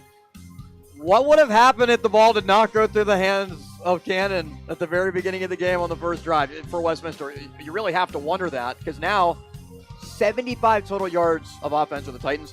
They could have had that on one play. Yeah, and that would have given Westminster an early lead in this game, Austin, and you just don't know how the game would have gone after that. So it's something so simple, just one individual play, it could have a lasting impact. There was one instance where Westminster was able to hold W&J to a field goal, but been able to punch it into the end zone twice, and the total yards difference, it's significant. It's nearly 200. And look at the first downs, 14-4.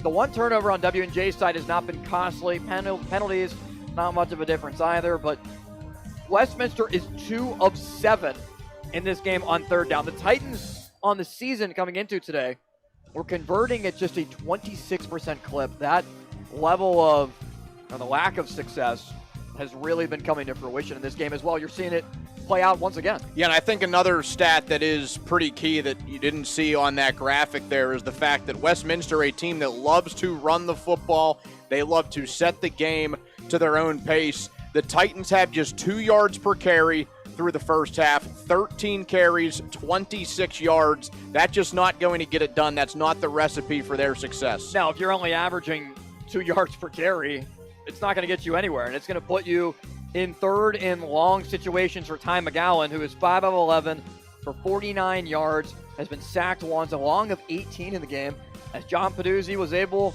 to capitalize on a 13-yard pass from Kellen Stahl to begin the game to make it 7-0, a 23-yard field goal from Devin Wyatt in the first 5 minutes of the second quarter made it 10-0.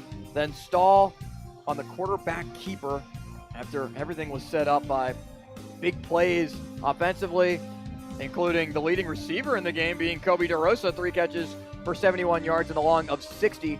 McCosco, 4 catches for 54. KDKA is ready at a moment's notice, wherever the story takes us. Vehicles stopped near Myersdale, Somerset County. The mayor here tells me this is some of the touchdown.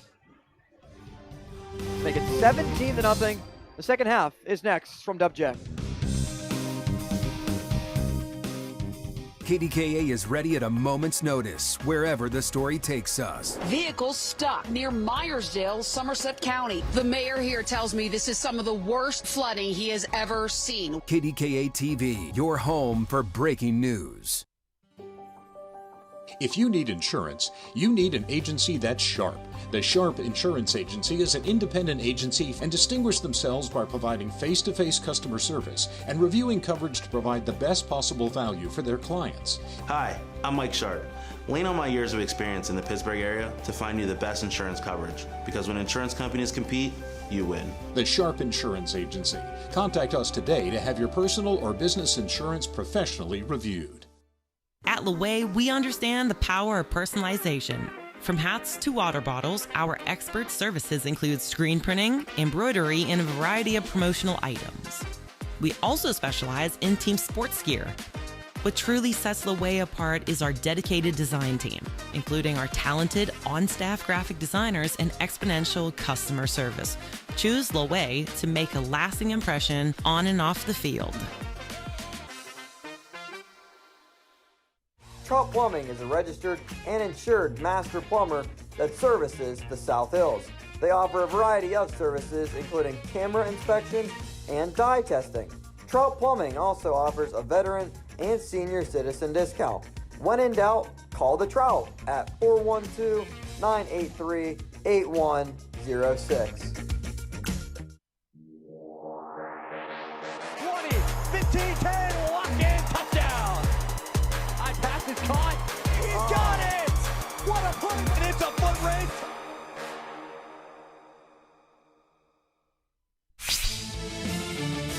So after winning the opening kickoff and deferring to the second half, it will be Westminster football. The Titans team that came into today outscoring opponents 80-23 in PAC play. Gave up 17 in the first half of action. One of the top teams in the conference, Washington and Jefferson and Westminster both at 2-0 to start conference play, including W&J with a big win against Grove City as it returned from the 2.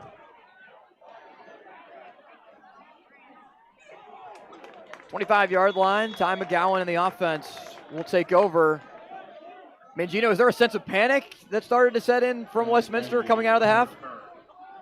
There's a little bit of panic, a little bit of anger, some frustration as well. Coach Benzo said, listen, you have to make plays.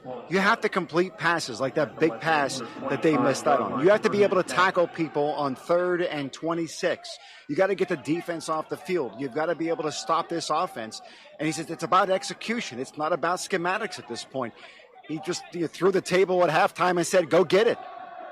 Cannon's the back, and they give it to him on first down. Dragged down by Broxy. Forward progress gives them the 29. And a productive gain of 4 on first down. And there have really been a couple of back-breaking plays in this game working against Westminster. W&J has been the beneficiary of all of them.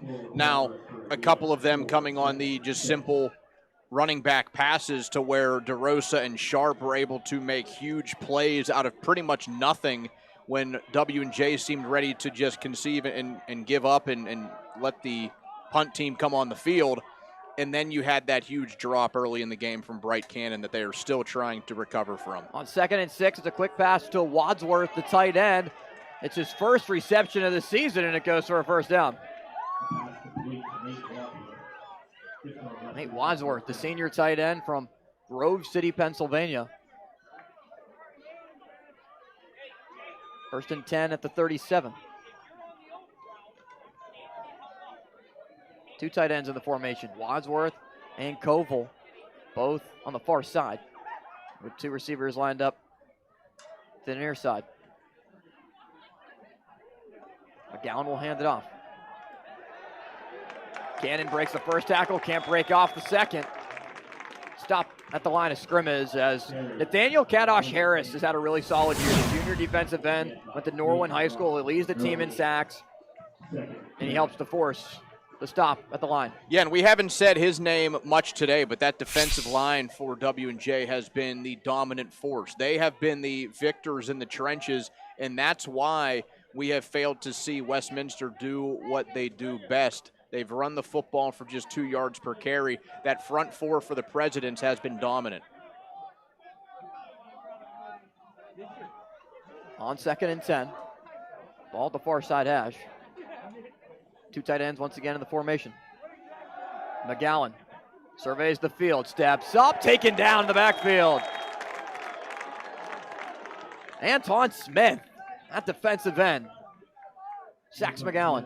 And now they're all just getting involved. The last two plays, Kadosh Harris, Smith on that last rep, third down behind the sticks. This is what Coach Sirianni wanted his defense to do, put Westminster in an uncomfortable situation. They've done it so many times already today, and we're getting to a point where it is desperation mode already for the Titans offense. Down 3 scores and just nothing really going their way. So they bunch in everyone tight on 3rd and 13. Two deep safeties for W&J. McGowan over the middle. Pass is caught, needing to break off a couple tackles, though. Christian Bailey can't do it. The sophomore from Hollywood, Florida, short of the sticks, and McGowan once again walking off to the sideline, looking at Coach Benzel as they see the punting unit once again come onto the field, and Westminster's offense has just been non-existent today. Yeah, and the gang tackling has been very impressive from W&J. There's always 2 or 3 bodies around the man with the football, and that has created a pretty big difference. We talked about special teams needing to be big for Westminster. Do you even think about a fake punt at some point to try to spark your team? As the punt is away. And Thompson's kick. Call for a fair catch by Volmino at the 15. You just wonder, what at this point can you do to try to create some energy in your team and feel that the momentum can shift in any way? I think if it was a little bit closer, if it wasn't 4th and 8, if we're 4th and about 5 or closer than that, I think it's something that's put under consideration from Coach Benzel. I don't think you want to take that risk given the down and distance and given where the football is at, that W&J would get it back with such a short field opportunity. First drive of the second half for the Presidents. It begins with a run for Sharp. And Sharp breaks off a couple of tacklers, tries to deliver a stiff arm, but he is dragged down for a loss of a couple of yards by Aiden Fletcher, sophomore linebacker from Deer Lakes. And it's not even as if W&J has run the football for a lot of success. You'll see the replay here. You see Sharp get kind of strung out to the sideline. They only ran the football for 38 yards in that first half. A lot of the success for them coming through the air.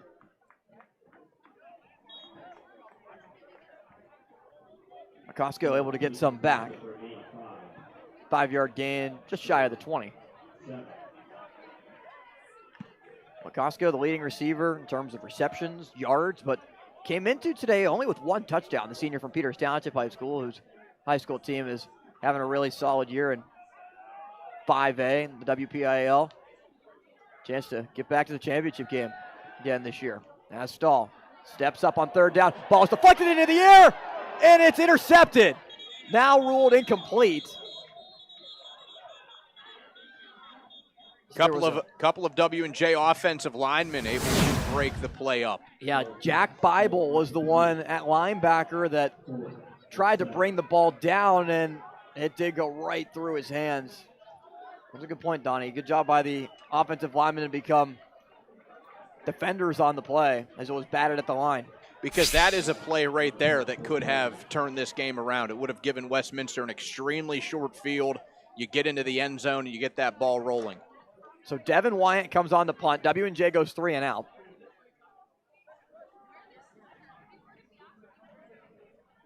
Pressure applied, but Wyatt gets it away. It's a good kick, high kick, and a fair catch called for at the 46. So an opportune spot to start for Westminster. They flip the field, defense gets a stop. And some of the other scores, some around the area. Geneva closes out Teal 51-38. Grove City up on Waynesburg 10-7. Was that in the third quarter? So a tight one in Grove City with Allegheny, Case Western, and St. Vincent Bethany still to come.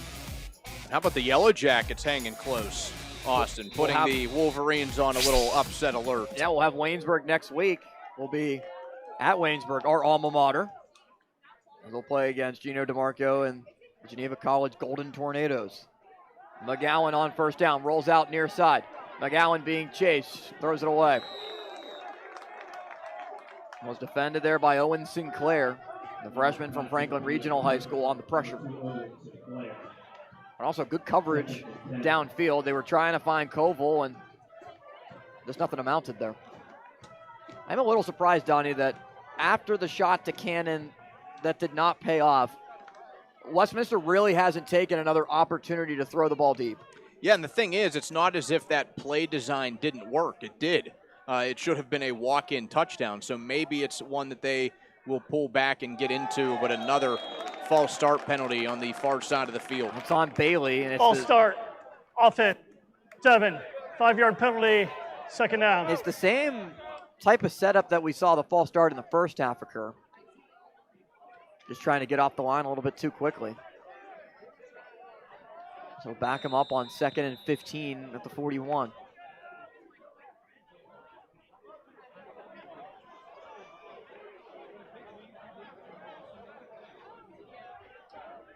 Penalties have hurt Westminster. Big rush on McGowan, who dumps it off. There's a flag thrown as Cannon gets away. Another flag into the formation as Cannon spins his way to midfield, but there's a flag in the backfield. There's also a flag right at the 40-yard line. Yeah, I think this is going to be 2 penalties on Westminster. And Clayton Cannon, Donnie, came away clapping at the W&J sideline. Really not sure why, especially with the penalty coming on his team. Number 78, 10-yard, second down. They only called one. Yeah, Dante Campani on the penalty, the senior left tackle from Ringgold. As there's the hold on the reception for Cannon, and I don't really know what Clayton Cannon was doing. As Bright made the catch, Clayton was looking at the W&J sideline.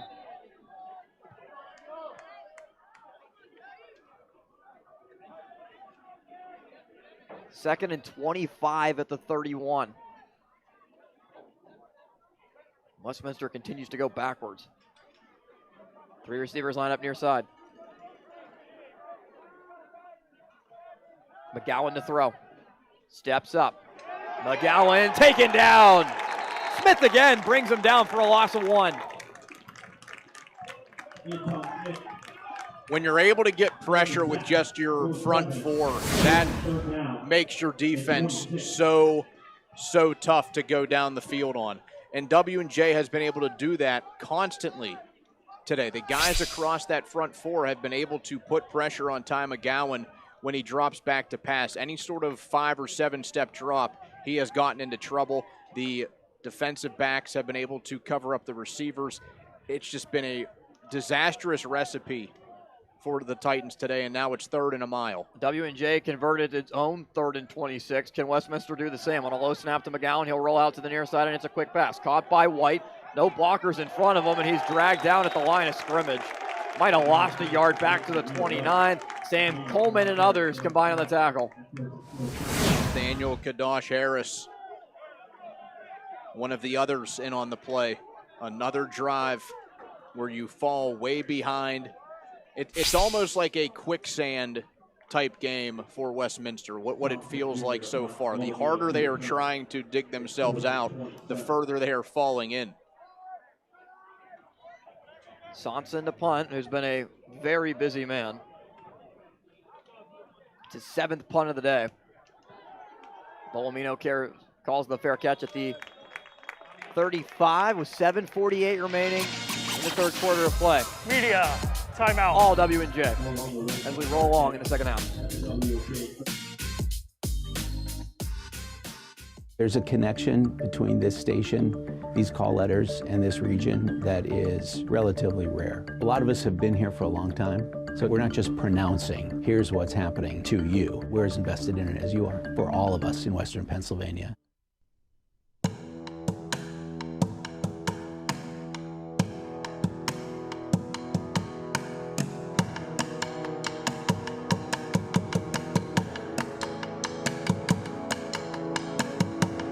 Now is the time. Today is the day for us to strike out and move forward in confidence and faith.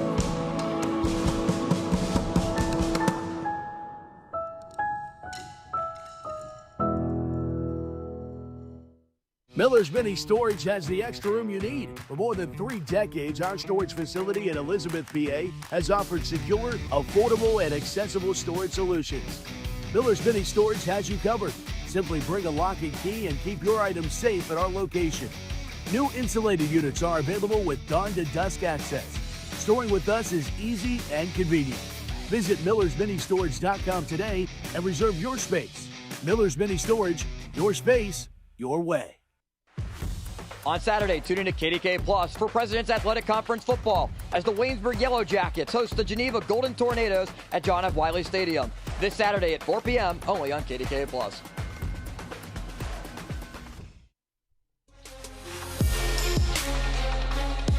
We have a 17-0 lead for Washington and Jefferson. The offense starts at the 35. DeRosa in the backfield with Stahl. Quick pass to Peduzzi. Peduzzi breaks off one tackle, and his tackle down at the 40. Gain of 5 for Peduzzi.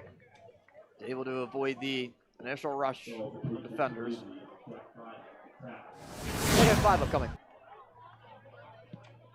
The Presidents can slow the pace a little bit as this second half goes on. I know that running the football isn't really what they enjoy doing the most, but the short pass game can turn into an extension of the run. Stahl runs it himself, but only gains a yard as he's brought down by Fletcher, who had the initial pursuit on the Peduzzi play, and only gains 1. And so if you're W&J, you're probably going to slow down the pace a little bit. That's something a couple years ago that W&J would still play a pretty up-tempo football. That's the way that they like to roll and try not to get out of a rhythm. Taking a little bit more time off the clock to be able to set up. They snap it at 18. With Stahl, plenty of time, incomplete. Some contact. Mark Conti came up looking for a flag, but doesn't get it at midfield. The President's offense will go 3 and out. Yeah, I'm good with the officials holding the flags on that one. Ricky Cooper, a little bit physical on that route across the middle, but not enough to where I think a flag was warranted. The Westminster defense does his job. Forces the punt. Take another look at it, and close bang bang play. This time favors the defense. Wyant's punt away and take it at the 16. Space completely evaporated. A strong tackle made on special teams. Now Magnelli, a long snapper, makes the play. You see the replay there. First man missed, second guy did not. Man, Gino, what do you make of what we've seen so far? Yeah, this W&J defense is playing so well. They get all the hype because of their offense. And Grove City was getting the hype for their defensive play, being a top defense in the country. How about this, though? W&J is 6th when it comes to interceptions and turnovers that way, and then they're 12th on sacks. They are dominant on that side of the ball as well. Yeah, they've played well nationally throughout the country as Broxy tries to drag down Cannon. It takes 2 defenders to do it, as Cannon is able to carry for 6. Somebody down for W&J. Yeah, looks like Kadosh Harris. Officials timeout for an injured. 18. Played so well this year for them.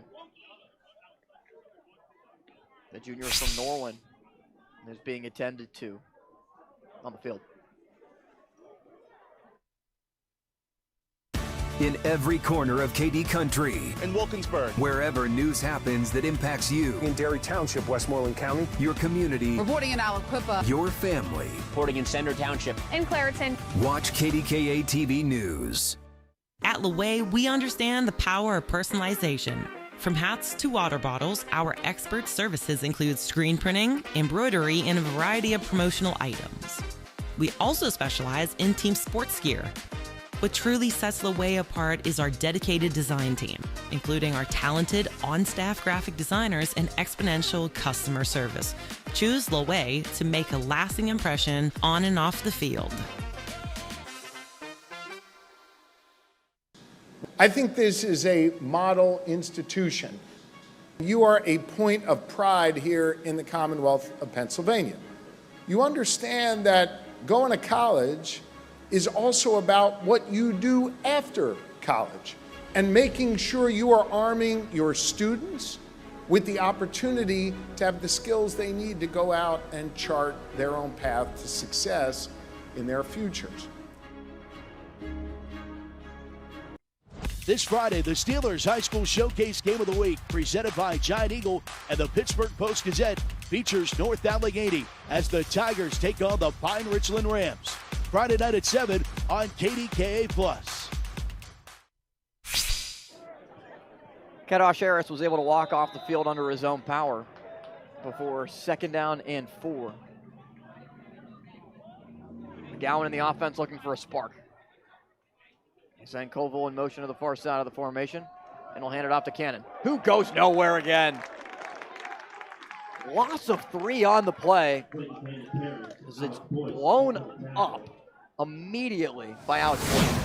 And now we're even seeing the guys that sub in on the defensive front getting after it. And we know that both coaches like what they have talent-wise in that front four defensively. They will switch in so many players. And the freshman from South Fayette getting in on the fun. Loss of 3 makes it 3rd and 7. The lineup, 3 receivers to the near side. Tight end on the far side of the formation. Cannon in the back. McGowan delivers deep downfield looking for Beachy, but overthrows him. Only 1 catch on the day for Tate Beachy. Throwing into double coverage as Carson Laconi had it there with Broxy. Safeties combined for the incompletion. So one of the only other shots we have seen Westminster take offensively in the game. That one not working out quite as well. You still just think back to the Bright Cannon play and how that one individual play so early may have changed this game. Yeah, I mean, hate to keep harping on it, but that could have been a tone setter. And it didn't work out for Westminster. W&J took advantage, came back down, scored a touchdown.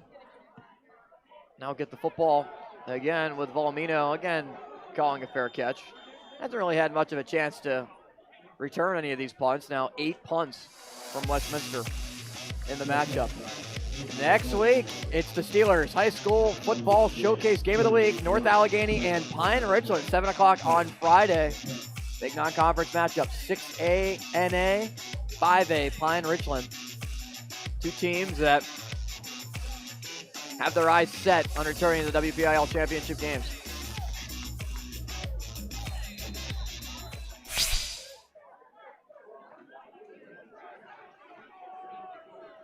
Sharp to the back on 1st down, and the pistol was Stahl. DiSabato, McCosco, and Peduzzi, the 3 receivers, as they give it to Sharp. And Sharp is spun down to the 41. Just a gain of 2 on 1st down. Running behind an offensive line that is pretty young up front. Liefeld at left guard, Ranello at center. Riley McCaw stepped in as the starter at right guard. We've also seen Gabe Primrose at right guard, the junior from Central Catholic. Bookended by 2 veteran tackles. Stahl keeps and will run. Stahl is brought down by Sleva. After a gain to the 47, marks him 2 yards shy.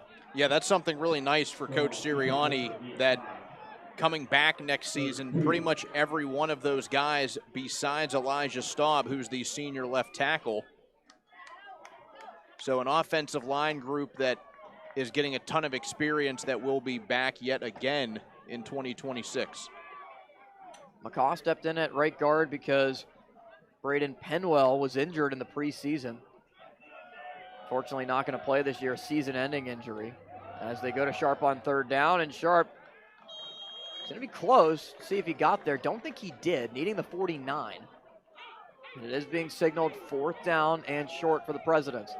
And they're going to keep the offense out here. I think it's a good idea to do that. Your defense has played so well against the Titans today. I think it's worth taking the risk. You get the first down, you take off more time, you keep the drive going. A lot of things work out in the positive direction. Westminster, though, you get a stop, it could be a little bit of much-needed momentum. T formation for W&J. They will hand it off, and Sharp pushes his way for the first down. In the Westminster territory of the 49. There was another point that Coach Sirianni made to us this week, Austin, and it was about Kobe DeRosa and Andrew Sharp not being players that play any differently, and they don't look any different on the field. I actually disagree a bit. I feel as if Andrew Sharp is a lot more of a short yardage build of a running back. Stahl fakes it to him and throws it to Maley. Drew Maley, the tight end, is able to gain 11 and a first down. And I would agree with that, Donnie. I mean, I called Andrew Sharp's high school games at Baldwin, and he is a back that lowers the shoulder, invites contact. DeRosa, I think, has a little bit more speed to him, but they complement each other pretty well. And Sharp remains in the game, standing to the right of Stahl on first down, setting up a screen for him. Sharp has it with room in front of him, and Stahl is dragged down by Sleva at the 30. Those two players played against each other in high school in the same section with Sharp at Baldwin and Sleva at Moon.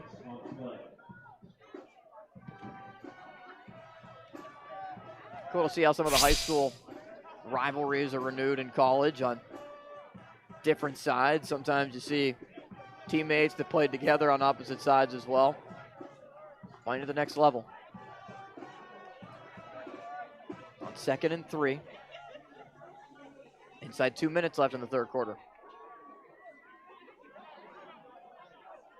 DeRosa's the running back and gets the call. DeRosa, first down. Lowers his pads to the 25. Forward progress is stopped. We're seeing that W&J offensive line really get some good pushes as the Presidents try to lean a little bit more on the ground game. 90 seconds to go in this third quarter. So they are in a position to take a 3-score lead or more into the final 15. DeRosa was the PAC Offensive Player of the Week against Hiram. 94 total yards of offense. 4 touchdowns, 3 of them on the ground. W&J led 49-7 at the half. And what ended up being that 70-point performance for the Presidents. So go back to DeRosa. DeRosa with space past the 20, lowers his shoulder, still going, runs over a defender, but loses the football, and it's picked up by Westminster. A turnover by the Presidents as Kobe DeRosa slams his fist against the turf 4 times in frustration as he was going in to score, but coughs it up. And that's huge for the Titans. You need something like that to keep you alive in this game. Everything was working well for the Presidents. You get a good block by Maley, pulling from that tight end position to the other side of the offensive line. He was lead blocking a bit, but then you get the fumble from DeRosa after what was otherwise a very good-looking run inside the 5-yard line. And it was forced out by Beyondre Charles, the freshman corner.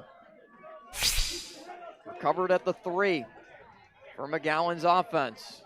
Handing it off and making it to about the 7 on the carry for Clayton Cannon.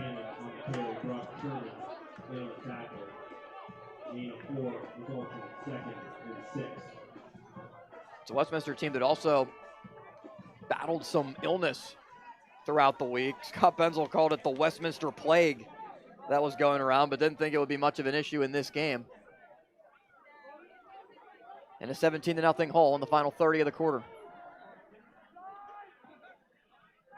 McGowan fakes the handoff, steps up, looks to take a shot downfield into double coverage, and it's intercepted.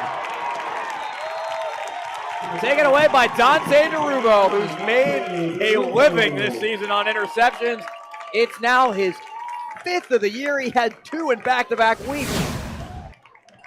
And he was a talking point for us in that conversation with Coach Sirianni the other day, Austin, because I wanted to ask, assuming that it was a hybrid role, he's listed as a star on defense. That's what his position is called, Dante DeRubo. So we wanted to know, what is that?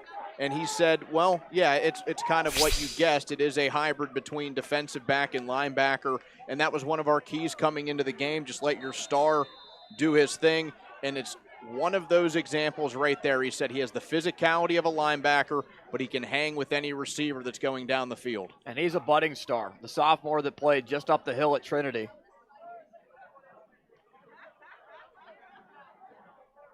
It's the ball back to his offense at the 45. And they'll hand it off to Sharp. And Sharp has space. Sharp past midfield. Able to gain 7. Take us to the end of the third quarter of play, where W&J has shut out Westminster so far. That's the end of the third quarter. 17-0 lead with the defense holding its will, thanks to DeRubo and company in Washington.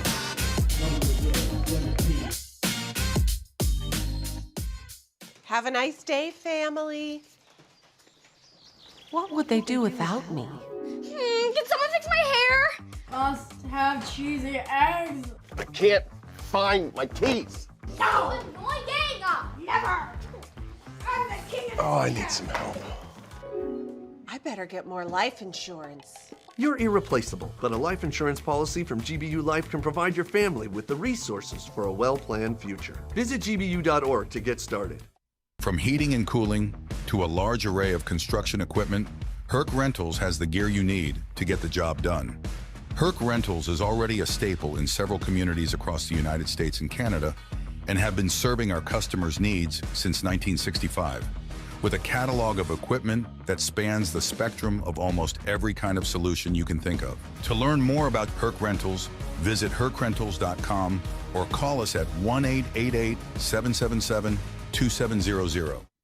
This Friday, the Steelers High School Showcase Game of the Week, presented by Giant Eagle and the Pittsburgh Post-Gazette, features North Allegheny as the Tigers take on the Pine Richland Rams. Friday night at 7 on KDKA+.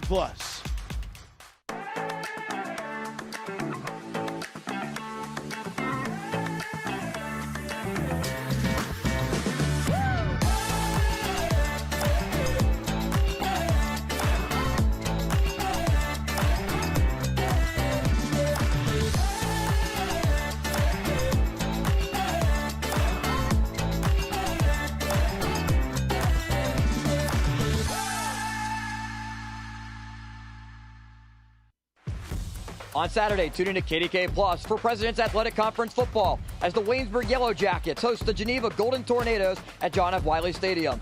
This Saturday at 4 p.m. only on KDK Plus.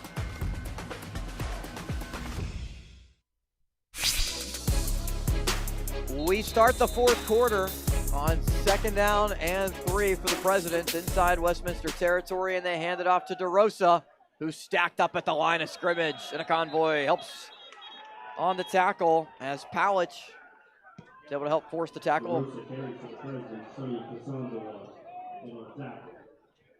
Gasanzale, the defensive tackle from Hopewell High School, sophomore, 6'4", 300-pound defensive tackle, helps make the stop. As this is a defensive line that rotates about 10 to 12 guys. Difference between power and speed defensive linemen.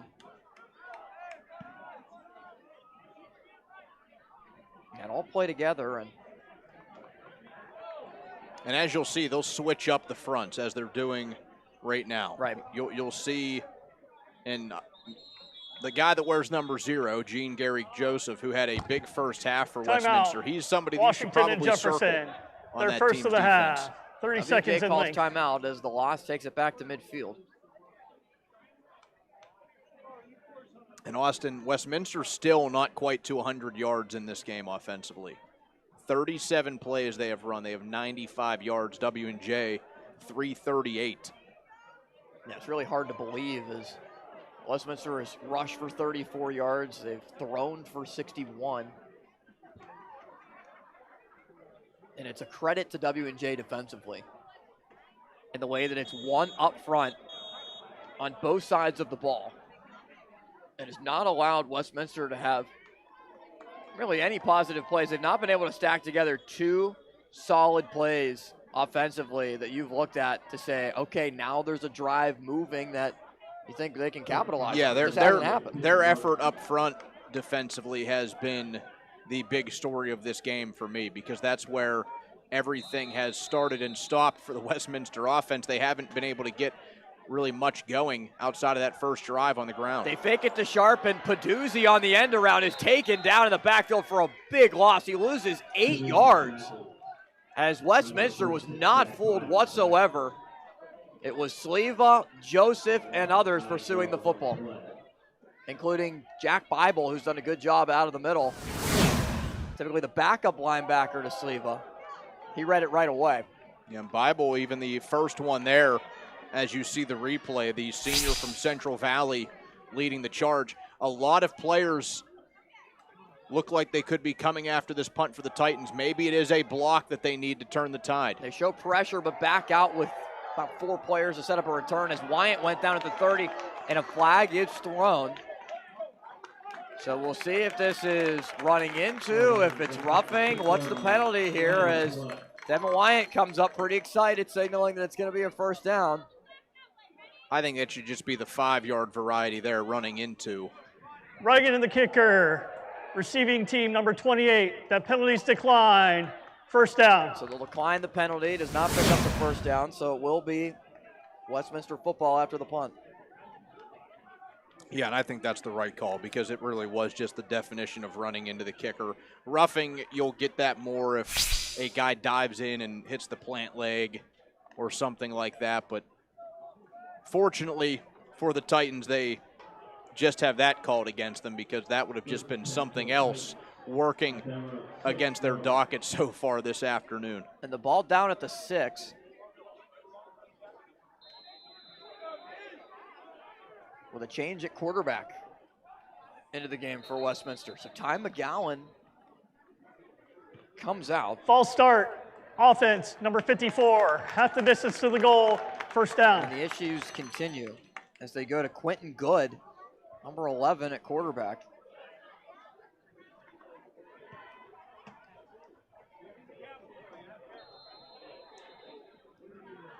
The ironic thing is that they have 2 number 11s. The other one's named Derek Carr, which I would say is a pretty good quarterback name, right, Austin? Make the NFL pretty solid. Almost won an MVP one.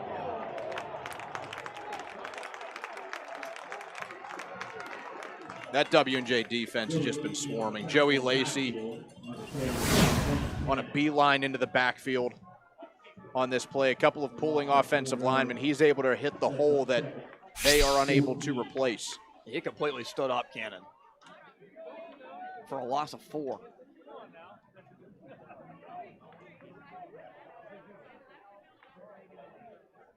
And Scott Benzel told us he wanted to try to avoid any injuries in this game.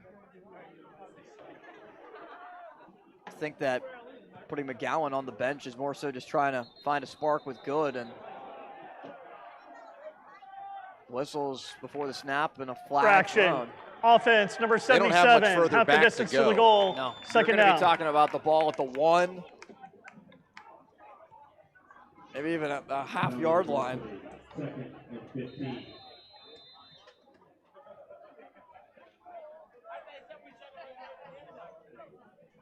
The clock rolls in the last 13 minutes.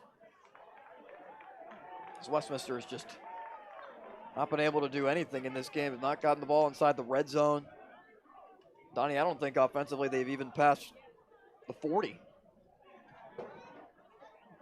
Good. Pass is caught. And it's a positive gain to the 12. So they're able to get out of their own end. Set up a more third and manageable situation.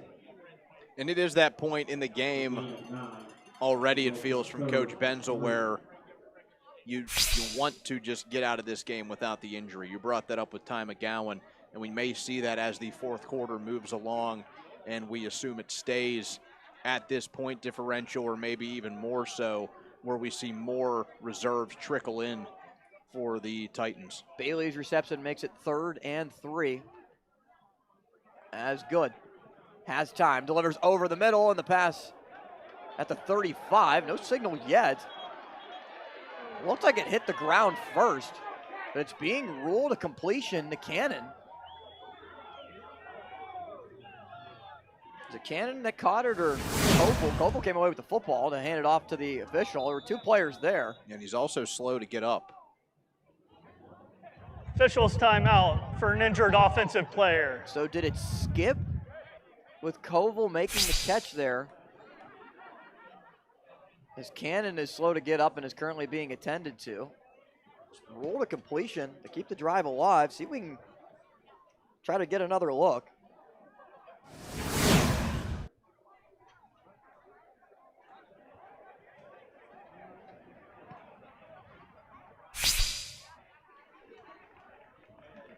And Cannon is now walking off the field.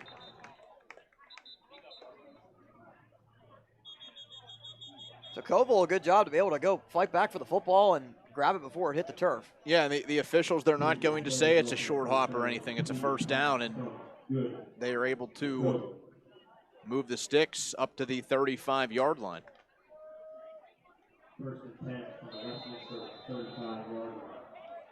White the back on first down at the 35.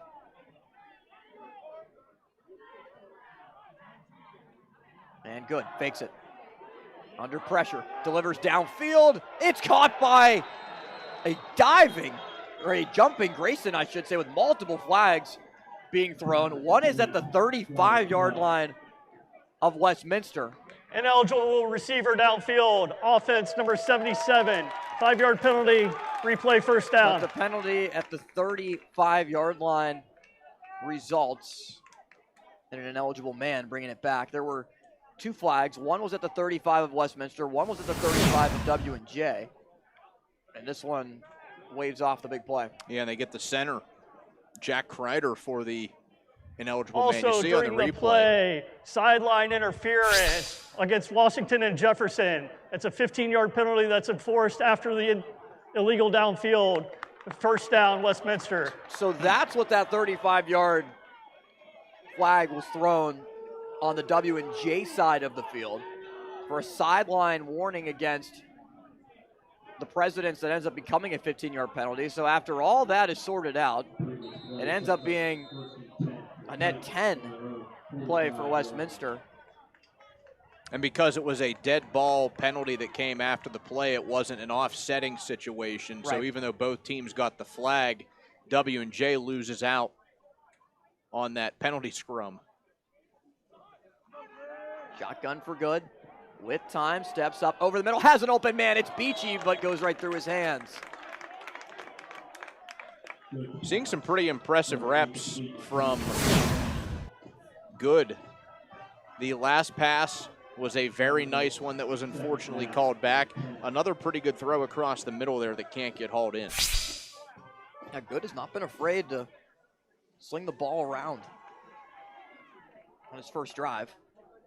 Something that Westminster did not do well enough with McGowan when he was on the field.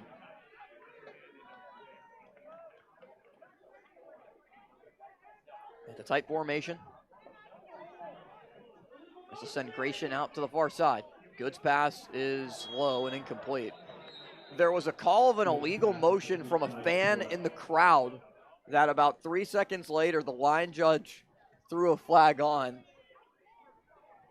with Grayson going in motion towards the near side, then did not get set. Illegal motion, offense. Number 24 was on the line of scrimmage and went in motion. Now penalties decline. Third down. I mean, good call. That might have been our 12th man down there. It's very possible, yes. It's a real football guy. Knowing the rules, signaling it out to the refs. Third down and 10. And there's the motion from Grayson with Koval on the line.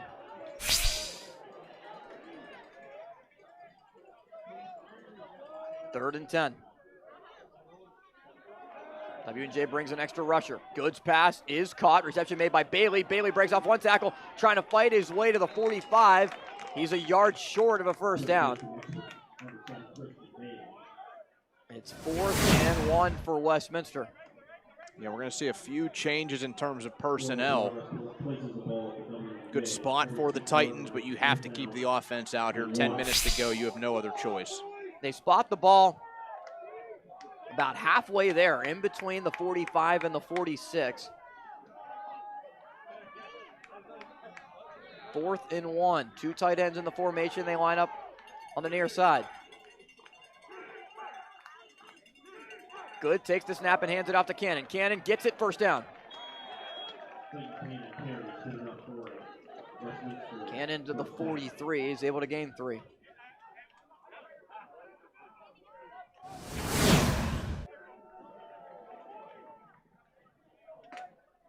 And Good has been the spark that Westminster's needed. You wonder if they should have tried it even a little bit earlier in the game. And we saw with the quarterbacks warming up before the game, we brought up the injury to Sean O'Shea. He was in uniform. He had a brace on his left leg. And we got indications that we would not see him today. So they go to Quentin Good, and he has made some impressive throws like this one. So Tate Beachy, who breaks off of a tackle, still going, breaks a second, and he's inside the 20, down at the 15. Best drive of the day by far for the Titans. Yeah, and if they can punch the football in, this game is not over. I mean, now they would need to start to move with a little bit more tempo. They would need to get their stops defensively. But it would take it to a 10-point game and change the calculus a little bit. With 2 receivers to the far side and one to the near side, it's Grayson. Bright Cannon not on the field. Option play to Cannon. Only able to gain a yard.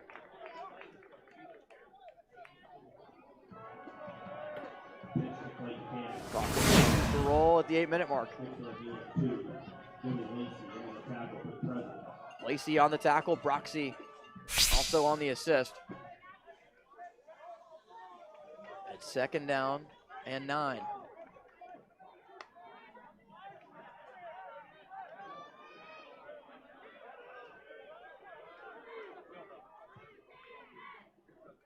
Shotgun for Good. Koval in motion, the far side of the formation. Blitz off the edge. Good to the end zone, and the pass is broken up, incomplete. Coleman was able to get a hand in as Grayson had it in first.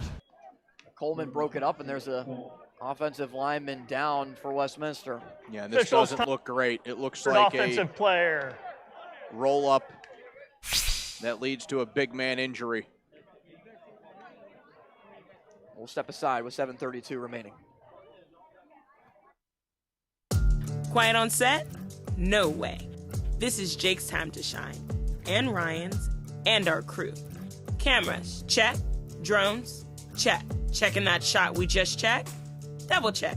We ain't got time to chill. We're out here capturing this action. This is when we get to work. To bring you every moment live, no matter what. Broadcasting changes everything. Transform how you experience the game with JRM Video Production.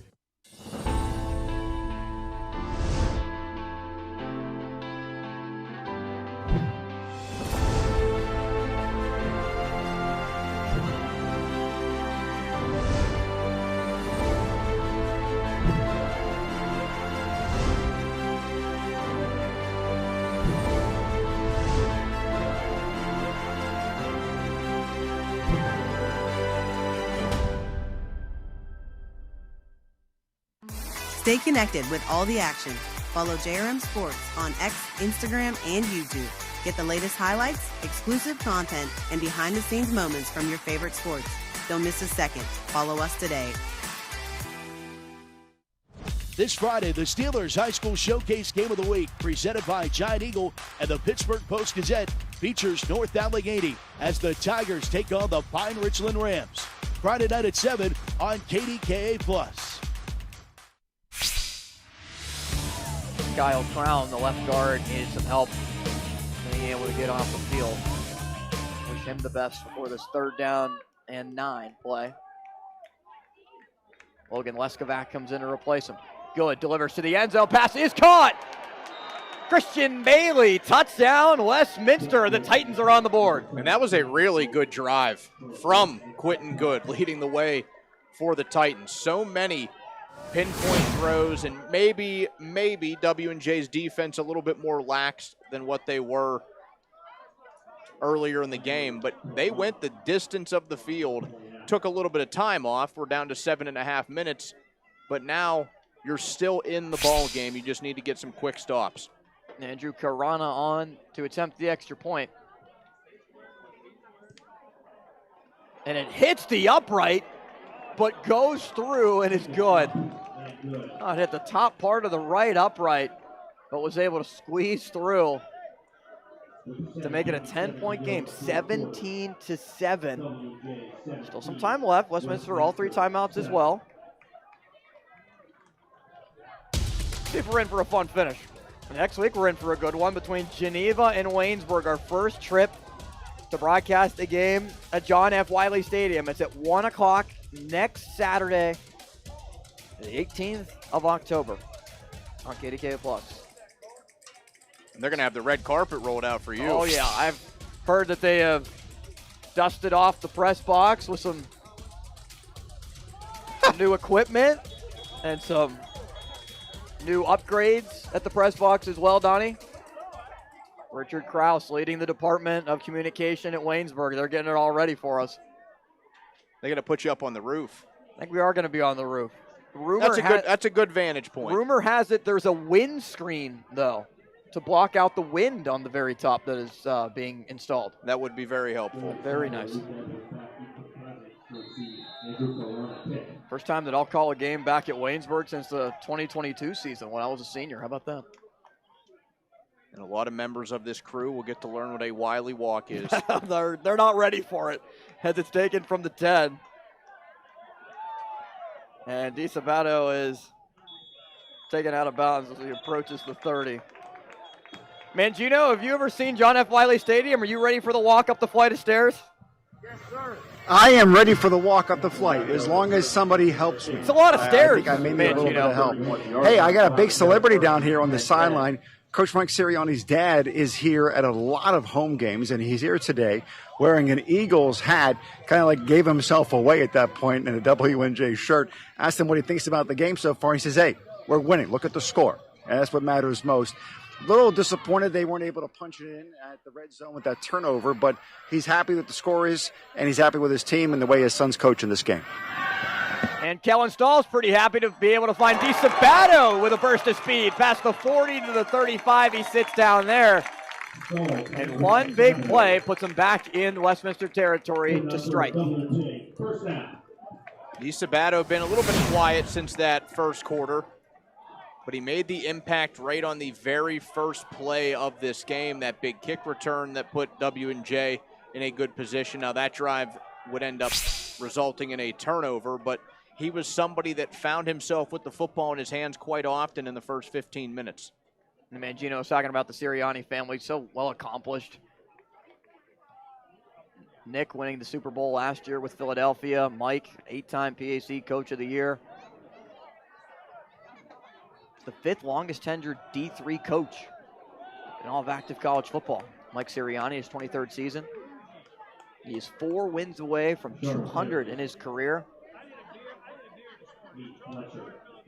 And one of the things that we talked about with him the other day that I found interesting, and I was always curious about, both Mike and Nick, they have taken such different journeys in terms of coaching. Mike has been at W&J now for nearly a quarter century. Nick bounced around at so many different spots. He gets to the game's highest level. He gets to raise the Lombardi Trophy last year. He's been in the Super Bowl twice in just about 5 years in Philadelphia. Worked in Indianapolis before getting the job in Philly. Sharp gets the carry, and Sharp is dragged down. Jack Bible again. We even joked about Mike ever joining that staff. Yeah, is there a possibility? He said there's a lot of pressure in that city. If you joined this, if I would have joined the staff and they would have known that connection, man, the city of Philadelphia, let's just say what's known for brotherly love, I don't think they would have had it if things didn't go well for both of them there. Well, not a good week for Philly with the Eagles and the Phillies losing, plus the Flyers also lost that night, all on the same day, on Thursday. On third down, Stahl delivers downfield, has a man open, and Peduzzi makes the catch. Over the shoulder inside the 10. That is a great throw, and a lot of credit goes to Kellen Stahl for just sticking with that because there was pressure in his face. You'll see on the replay here as he rolls to his right side, a defender coming up. He doesn't care, throws it down the field. Not a perfect spiral, not every throw needs to be, but it was where it was supposed to be, and that's what mattered. First and goal for W&J as they try to put this one away. And Stahl came up shaking his right hand a little bit. I think it might have hit a helmet after he threw it. It appears to be okay as they let the clock go now to 5 seconds. And they snap it at 1. Hand it off to Sharp. Sharp with room. Sharp to the 5. Sharp walks into the end zone. Touchdown, Presidents. Andrew Sharp gets it right back. A great response drive from W&J. They wanted to leave no doubt in this game after Westminster was able to put together their best offensive drive, which concluded with a touchdown. The Presidents had to make sure that there was no hope. And at the final nail in the coffin, with a dance to celebrate. Devin Wyatt on for the extra point. And a flag thrown before the snap, signaling a false start on the Presidents. Start, offense, number 59, 5-yard penalty, replay the try. Gabe Hart, the guilty party. Both teams entering today 2-0 in conference play. W&J lost its first 2 games of the season in non-conference. We had the Utica game, 49-31 performance. As Wyatt's extra point is good. Transfer quarterback for Utica threw for 500 yards. The post near 50 for the matchup. Hampton-Sydney on the road. The Presidents lost 38-31. But wins against Grove City and Hiram have led to this one. In a 24-7 lead. Games against St. Vincent, Waynesburg, and Case Western still upcoming.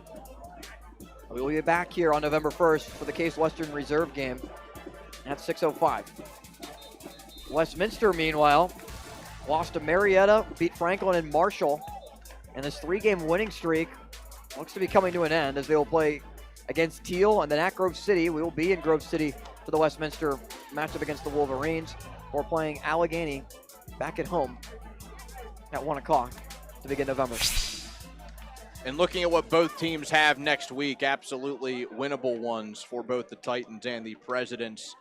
Westminster getting a home matchup against Teal, and the Bearcats will try to defend Chuck Noll Field against W&J. That has not been an easy place for the Bearcats, for the home team in recent years. W&J has gone into that venue and won big many times. W&J leads the all-time series against Westminster 39-7. As it's taken from the 5, and White runs out of running room as he approaches the 25.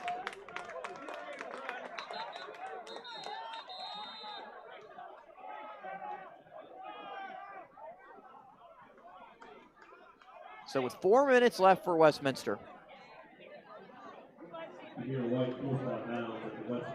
Really now about how can you build off of that previous drive you had. Helmet for number 28 of Westminster came off on the play. Must leave the game for 1 down. Now you try to determine what else can you build on. Try to have some teaching moments before going into next week's game. Yeah, and I feel as if they're going to come out on this drive and treat it like the game is still within reach. It's a 3-score game with 4 minutes to go, so it really isn't. But they're going to come out firing. Good's pass is complete. It's Cannon with some shifty moves to create a first down and pick up 11.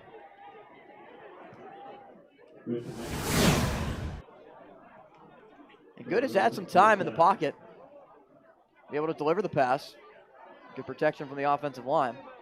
And Cannon trying to put DeRubo on skates. As Good steps up, evades the pressure. Sherman tried to collapse in on him. Instead, Good will scamper for 7.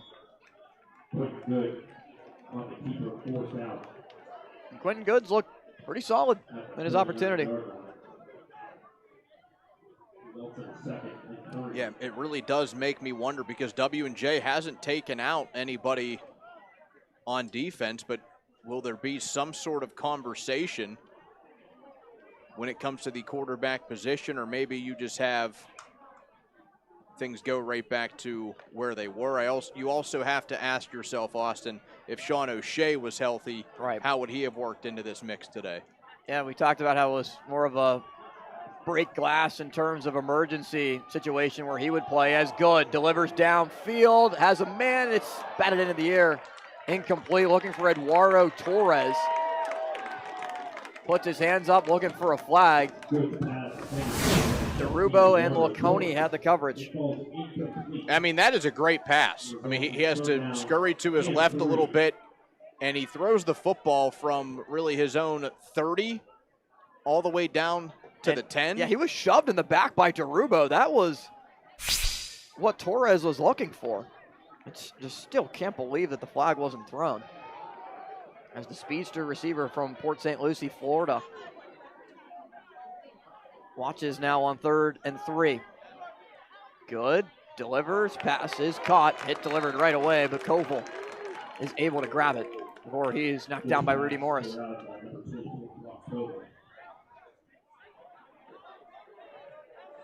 2.5 left to go.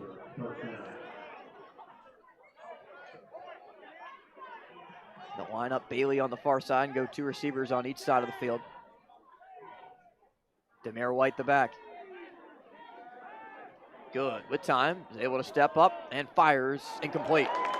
Broken up by Morris. Intended for Koval, the tight end. Good pass intended for number 24 Brock Koval, broken up by number 20, Rudy Morris. Rudy Morris has done well out of the secondary.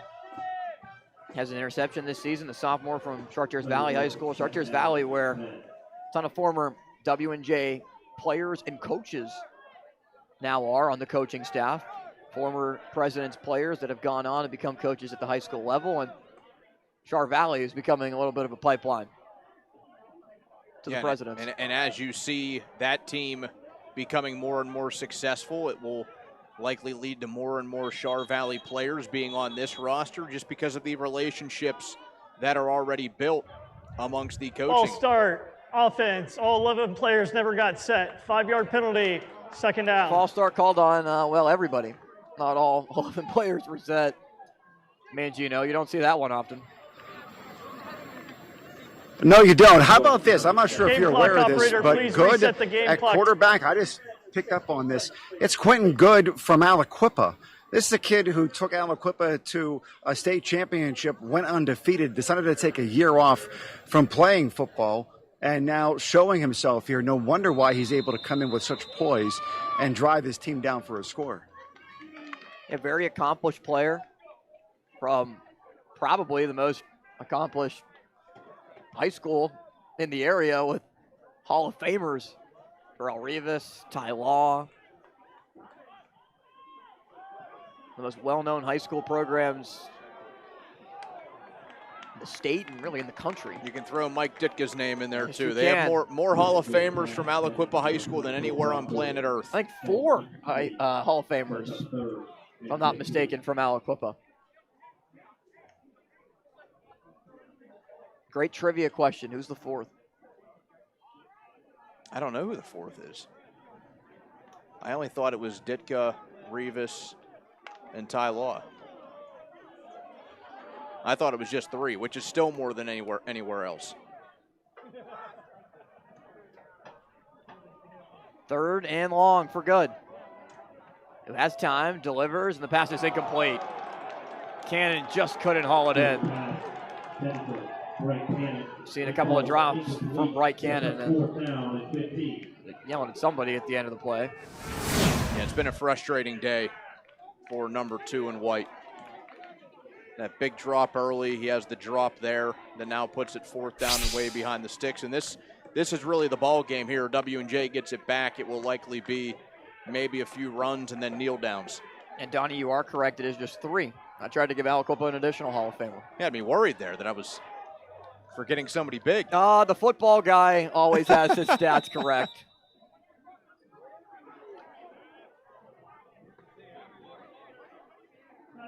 Timeout. Called by W&J. 2:06 remaining here on 4th and 15. Well, you try to give Alicopa an extra Hall of Famer. It's not surprising. I'm sure there'll be one at some point again. Yeah, I was going to say they'll probably have one eventually, but I mean, to have 3 Hall of Fame players go through pro football out of one tiny little corner of Western Pennsylvania. It's incredible. It really is. And you think, I mean, just think of how many high school football programs there are in the country. Across the country, that spot has more Hall of Famers in Canton than anywhere else. A 1A, 2A area in terms of what classification. Yep. Then eventually being forced to play higher and higher as the years go on. Playing in 4A football. On 4th and 15.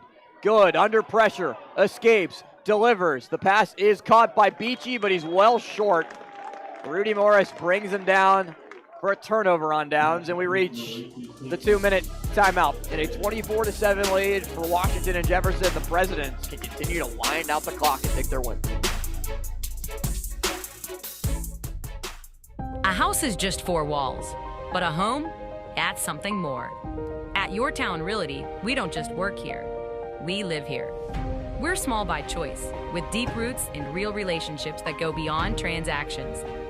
And because this city means so much to us, we give back, year after year. It's not about being the biggest, it's about being the one that feels like home. Your Town Realty, locally owned, community grown. Thanks for fixing the door. I was nervous about that lock. To your family, you are more than just your income. What would she do without me? She'd probably have to marry our next door neighbor, Todd. Well, Todd, I have no feelings for you whatsoever, but I'm going to have to say I do. I can't afford a handyman.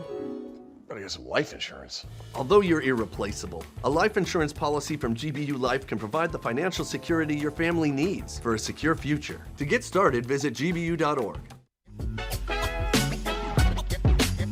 Students come to Westminster with goals as unique as we are. Some know the career we want, like Jaheim, who's going to be a physical therapist. Some know the major we want, like Tori, a double major in marketing and math. And for some, the goal is figuring it out, like Mia, who found a great fit and exciting career path as a psychology major. But no matter how we get here, we all graduate the same way, ready to succeed. Westminster College. Real experiences, real success. If you need insurance, you need an agency that's sharp. The Sharp Insurance Agency is an independent agency and distinguish themselves by providing face-to-face customer service and reviewing coverage to provide the best possible value for their clients. Hi, I'm Mike Sharp. Lean on my years of experience in the Pittsburgh area to find you the best insurance coverage, because when insurance companies compete, you win. The Sharp Insurance Agency. Contact us today to have your personal or business insurance professionally reviewed. 2 minutes remaining from Cameron Stadium as the Presidents try to close out Westminster in a big game in the PAC standings as they hand it off to Sharp. And Sharp still going, dragging defenders to the 35, and he picks up the first down. Westminster entered today 3-1, the best record overall of any team in the conference, 2-0 in the PAC. Presidents and Titans, the only teams that came into action at 2-0. Case Western Reserve, Allegheny, Geneva, Waynesburg, all with 2 wins apiece, but all sitting at 2-1.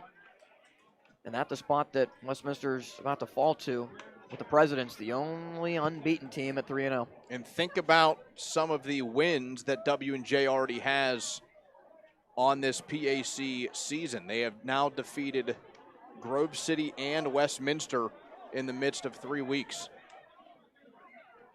Two of the top dogs in the conference.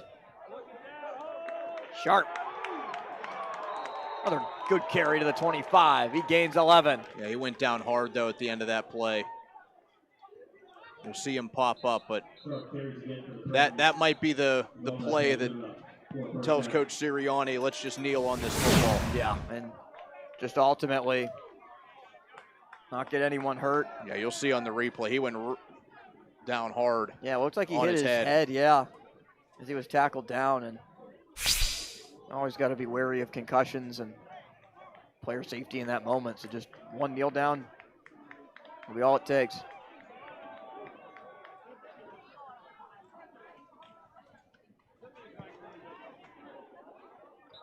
Kellen Stahl takes a knee in a 24-7 victory for the Washington and Jefferson Presidents, defending the home field. The 197th victory for Mike Sirianni at W&J. He is now 18-5 all-time against Westminster, and Kellen Stahl, the senior, can celebrate. And it just feels like so many times, Austin, that when Coach Sirianni's football teams get in these situations where it is a big PAC showdown, his squad always has the advantage. And not that the guys on the other side are capable of what they can do. I think Scott Benzel is a great coach of the Westminster Titans, but it just feels like every time W&J gets in a truly big game in the PAC, the advantage is on the Presidents. W&J has now won 4 in a row in this series. W&J under Mike Sirianni in October is 73-16 since 2003. Just an incredible record. It's the 40th all-time victory against Westminster in program history, and a strong performance by both sides of the ball. Defensively, W&J put together a really good job of stifling this Westminster rushing attack. The defense, led by the front seven especially, DeRubo included with the interception, but Brock Sherman, the sophomore linebacker who leads the team in tackles for loss, 11 tackles on the day, had a tackle for loss, was a player who ultimately is a guy that you look at and just decipher as a difference maker. Yeah, I mean, he's all over the field. I think the middle of that W&J defense, I mean, really the entire defense deserves so much credit. I had been praising the front four all day, but how about the entire front seven, the guys that make plays? Outside of that defensive line, you had Brock Sherman, you had Joey Lacey, Dante DeRubo with INT number 5 on the year. So great at all three levels of the defense. And Mangino is standing alongside with our player of the game, Brock Sherman. Thanks, guys. Brock Sherman with us. You hear all about the offense at W&J. 70 points last week. Very explosive. Wide receivers, every team in the conference wishes they had. Your defense, I think, a little underrated coming into the season. Not a lot of people are talking about, but you guys are tops when it comes to defense sacks per game. You're one of the top defenses in the entire D3, interceptions per game. Talk about what you're doing on the defensive side of the ball. We hit that reset button after those first 2 weeks. We had that bye week. We hit the reset button, and we just kind of got mentally back in it. And I think since then, we just been sky up from here, and we're just going to continue to get better and better. 11 tackles for yourself today. And then not only you, but also the defensive backs and the interceptions. You guys are like ball hawks out there looking for the football. Yep. I mean, Dante DeRubo, he's got to pick a game right now. He's averaging a pick a game. You can't do much better than that. So, I think the DB's really stepped it up, especially from week 1. And we're just going to keep, like I said, getting better and better. Do you think that because the offense is able to put up so many points, it makes the opposing offense more predictable and makes your job easier? Absolutely. If we're scoring as many points as we do, they got to catch up. They got to throw the ball. And if they want to throw the ball, we're going to pick it off. Coach Sirianni always figuring out ways of being able to win games, big moments, and this was another big moment today. Absolutely. Thank you. Thank you very much. Yep. Have Absolutely. a good one. Have yourself a great one. Congratulations, Brock Sherman and the player of the game. Thank you, Mangino. Brock Sherman was a terrific day. leading this defense and the linebacking core for W&J, this 4-3 defense that just stifled Westminster throughout.